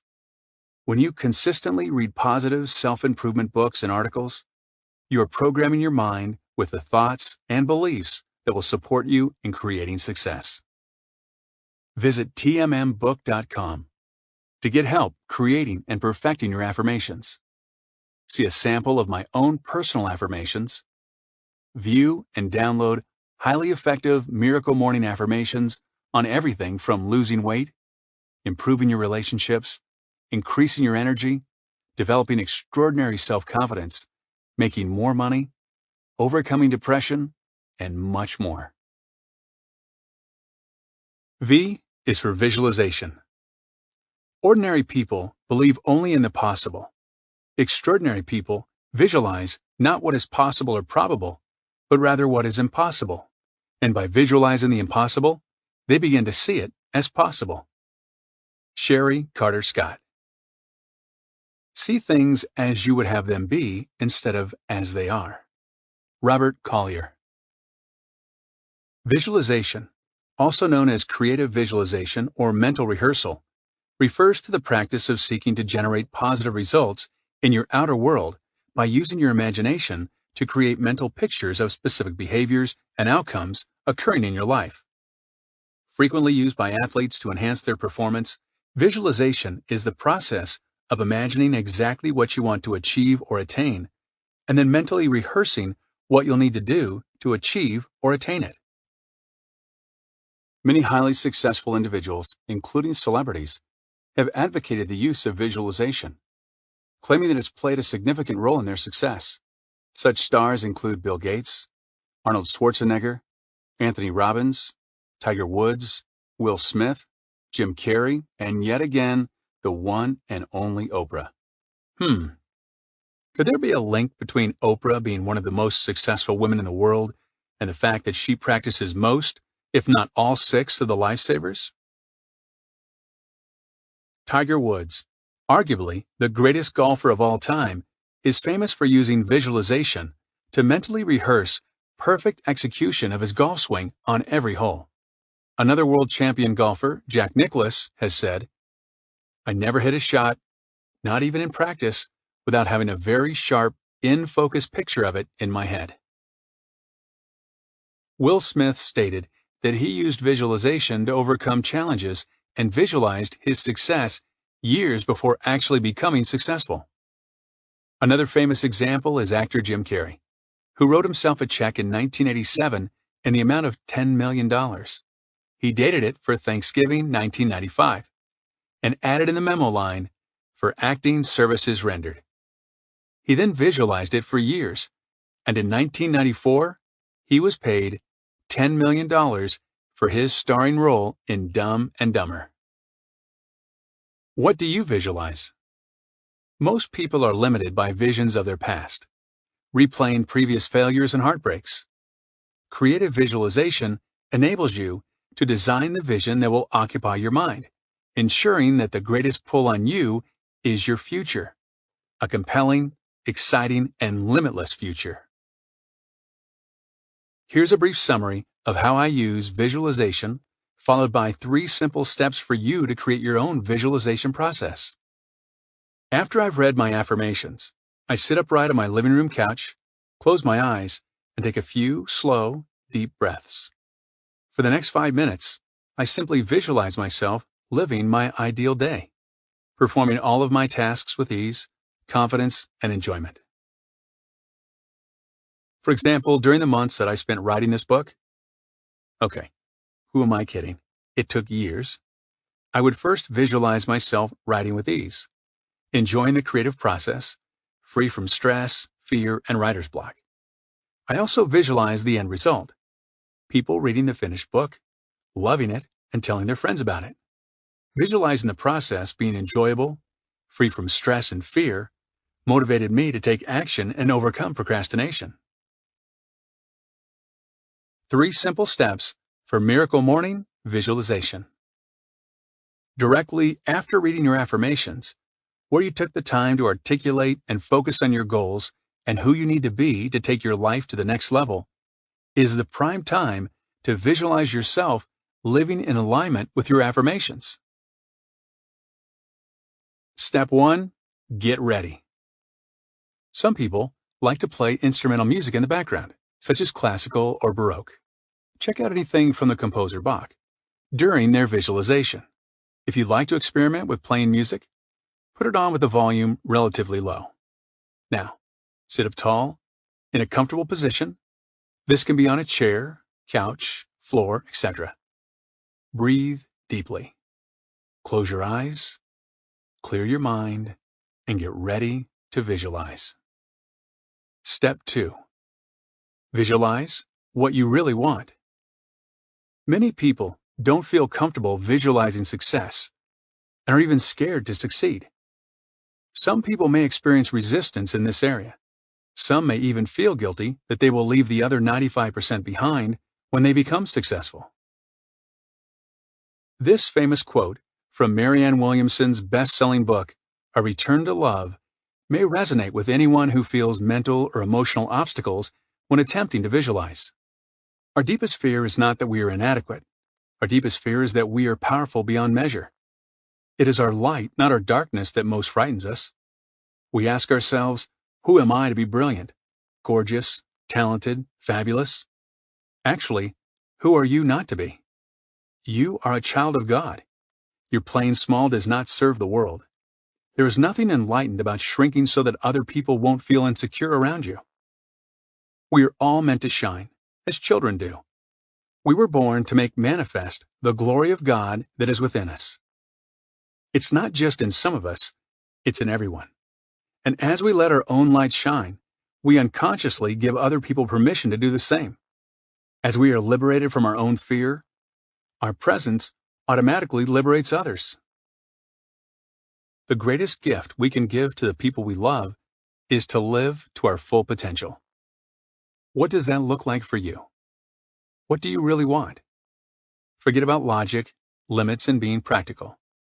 If you could have anything you wanted, do anything you wanted, and be anything you wanted, what would you have? What would you do? What would you be? Visualize your major goals, deepest desires, and most exciting, would totally change my life if I achieved them, dreams. See, feel, hear, touch, taste, and smell every detail of your vision. Involve all of your senses to maximize the effectiveness of your visualization. The more vivid you make your vision, the more compelled you'll be to take the necessary actions to make it a reality.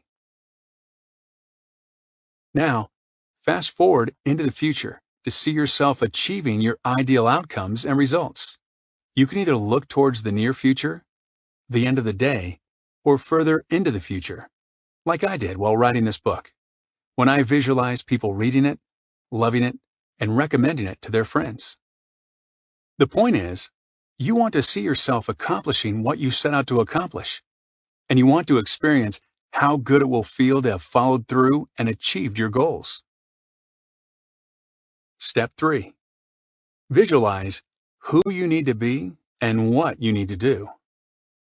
Once you've created a clear mental picture of what you want, begin to visualize yourself living in total alignment with the person you need to be to achieve your vision. See yourself engaged in the positive actions you'll need to do each day. Exercising, studying, working, writing, making calls, sending emails, etc. And make sure you see yourself enjoying the process. See yourself smiling as you're running on that treadmill, filled with a sense of pride for your self-discipline to follow through. Picture the look of determination on your face as you confidently, persistently make those phone calls, work on that report, or finally take action and make progress on that project you've been putting off for far too long. Visualize your coworkers, customers, family, friends, and spouse responding to your positive demeanor and optimistic outlook. Final thoughts on visualization. In addition to reading your affirmations every morning, doing this simple visualization process every day will turbocharge the programming of your subconscious mind for success.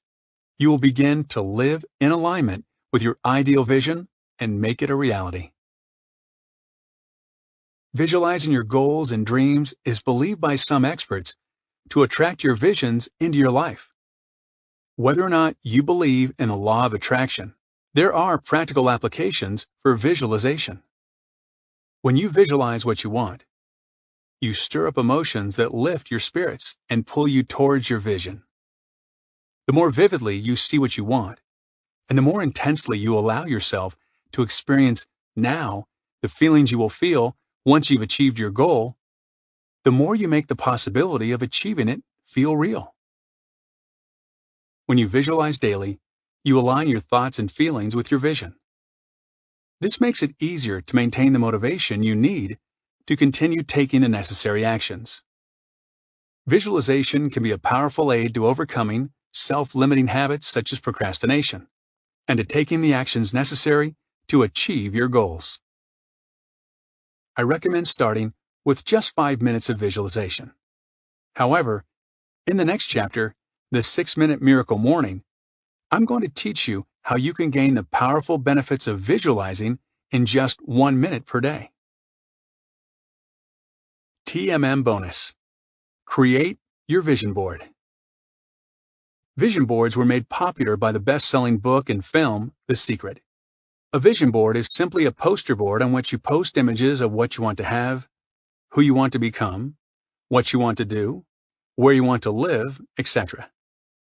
Creating a vision board is a fun activity you can do on your own, with a friend, your significant other, or even your kids. It gives you something tangible to focus on during your visualization. If you'd like detailed instructions on this process, Christine Caine has an excellent blog on how to make a vision board, as well as a free ebook titled The Complete Guide to Vision Boards. Both are available on our website at christinecaine.com. Keep in mind that although creating a vision board is fun, nothing changes in your life without action. I have to agree with Neil Farber, MD, PhD, who stated in his article on psychologytoday.com, "Vision boards are for dreaming. Action boards are for achieving." While looking at your vision board every day may increase your motivation and help you stay focused on your goals, know that only taking the necessary actions will get you real-time results. E is for exercise. If you don't make time for exercise, you'll probably have to make time for illness. Robin Sharma. The only exercise most people get is jumping to conclusions, running down their friends, sidestepping responsibility, and pushing their luck. Unknown. Morning exercise should be a staple in your daily rituals. When you exercise for even a few minutes every morning, it significantly boosts your energy, enhances your health, improves self-confidence and emotional well-being, and enables you to think better and concentrate longer. Too busy for exercise? In the next chapter, I'll show you how to fit in a workout every day in as little as 60 seconds. I recently saw an eye-opening video with personal development expert and self-made multi-millionaire entrepreneur Eben Pagan, who is being interviewed by best-selling author Anthony Robbins. Tony asked, "Eben, what is your #1 key to success?" Of course, I was very encouraged when Eben's response was, "Start every morning off with a personal success ritual. That is the most important key to success." Then he went on to talk about the importance of morning exercise. Eben said, "Every morning, you've got to get your heart rate up and get your blood flowing and fill your lungs with oxygen." He continued, "Don't just exercise at the end of the day or at the middle of the day. And even if you do like to exercise at those times, always incorporate at least 10 to 20 minutes of jumping jacks or some sort of aerobic exercise in the morning." The benefits of morning exercise are too many to ignore. From waking you up and enhancing your mental clarity, to helping you sustain higher levels of energy throughout the day, exercising soon after rising can improve your life in many ways. Whether you go to the gym, go for a walk or run, throw on a P90X or Insanity DVD, what you do during your period of exercise is up to you, although I'll share some recommendations. Personally, if I were only allowed to practice one form of exercise for the rest of my life, I would without a doubt choose yoga. I began practicing yoga shortly after I created the Miracle Morning, and have been doing it and loving it ever since. It's such a complete form of exercise, as it combines stretching with strength training, with cardio, with focused breathing, and can even be a form of meditation. Meet the one and only Dashima. I can't talk about yoga, or exercise for that matter, without thinking about my friend Dashima. A few years ago, one of her students introduced me to her work as one of the world's leading yoga instructors. Dashima is the most authentic, spiritual, practical, and all-around most effective yoga teacher I have ever come across. I asked her to share her unique perspective on the benefits of yoga. And I highly recommend getting her free yoga training videos available through tmmbook.com. From Dashima. Yoga is a multifaceted science that has applications for the physical, mental, emotional, and spiritual aspects of life. That being said, when Hal asked me to contribute a short introductory to yoga for this book, I felt it was in perfect alignment with the Miracle Morning. I know from personal experience that yoga can help you create miracles in your life. I've experienced it in mine, and also witnessed it in countless others whom I've taught around the world. The important thing to remember is that yoga can take place in many forms, whether it is sitting in silent meditation, breathing to expand your lung capacity, or back bending to open your heart. There are practices that can help every aspect of your life. The key is to learn which techniques to practice when you need a remedy, and use it to your advantage to bring yourself into balance. A well-rounded yoga practice can enhance your life in so many ways. It can heal what is out of harmony and can move stuck or blocked energy through your body, creating space for new fluid movement, blood flow, and energy to circulate. I encourage you to listen to your body and try some new sequences as you feel ready. To learn more and see instructional yoga videos, feel free to visit my website at pranashama.com. Blessings and love. Dashima. Final thoughts on exercise. You know that if you want to maintain good health and increase your energy, you must exercise consistently. That's not news to anybody, but it's too easy to make excuses as to why we don't exercise. Two of the biggest are, I just don't have time, and I'm just too tired. There is no limit to the excuses that you can think of. The more creative you are, the more excuses you can come up with, right?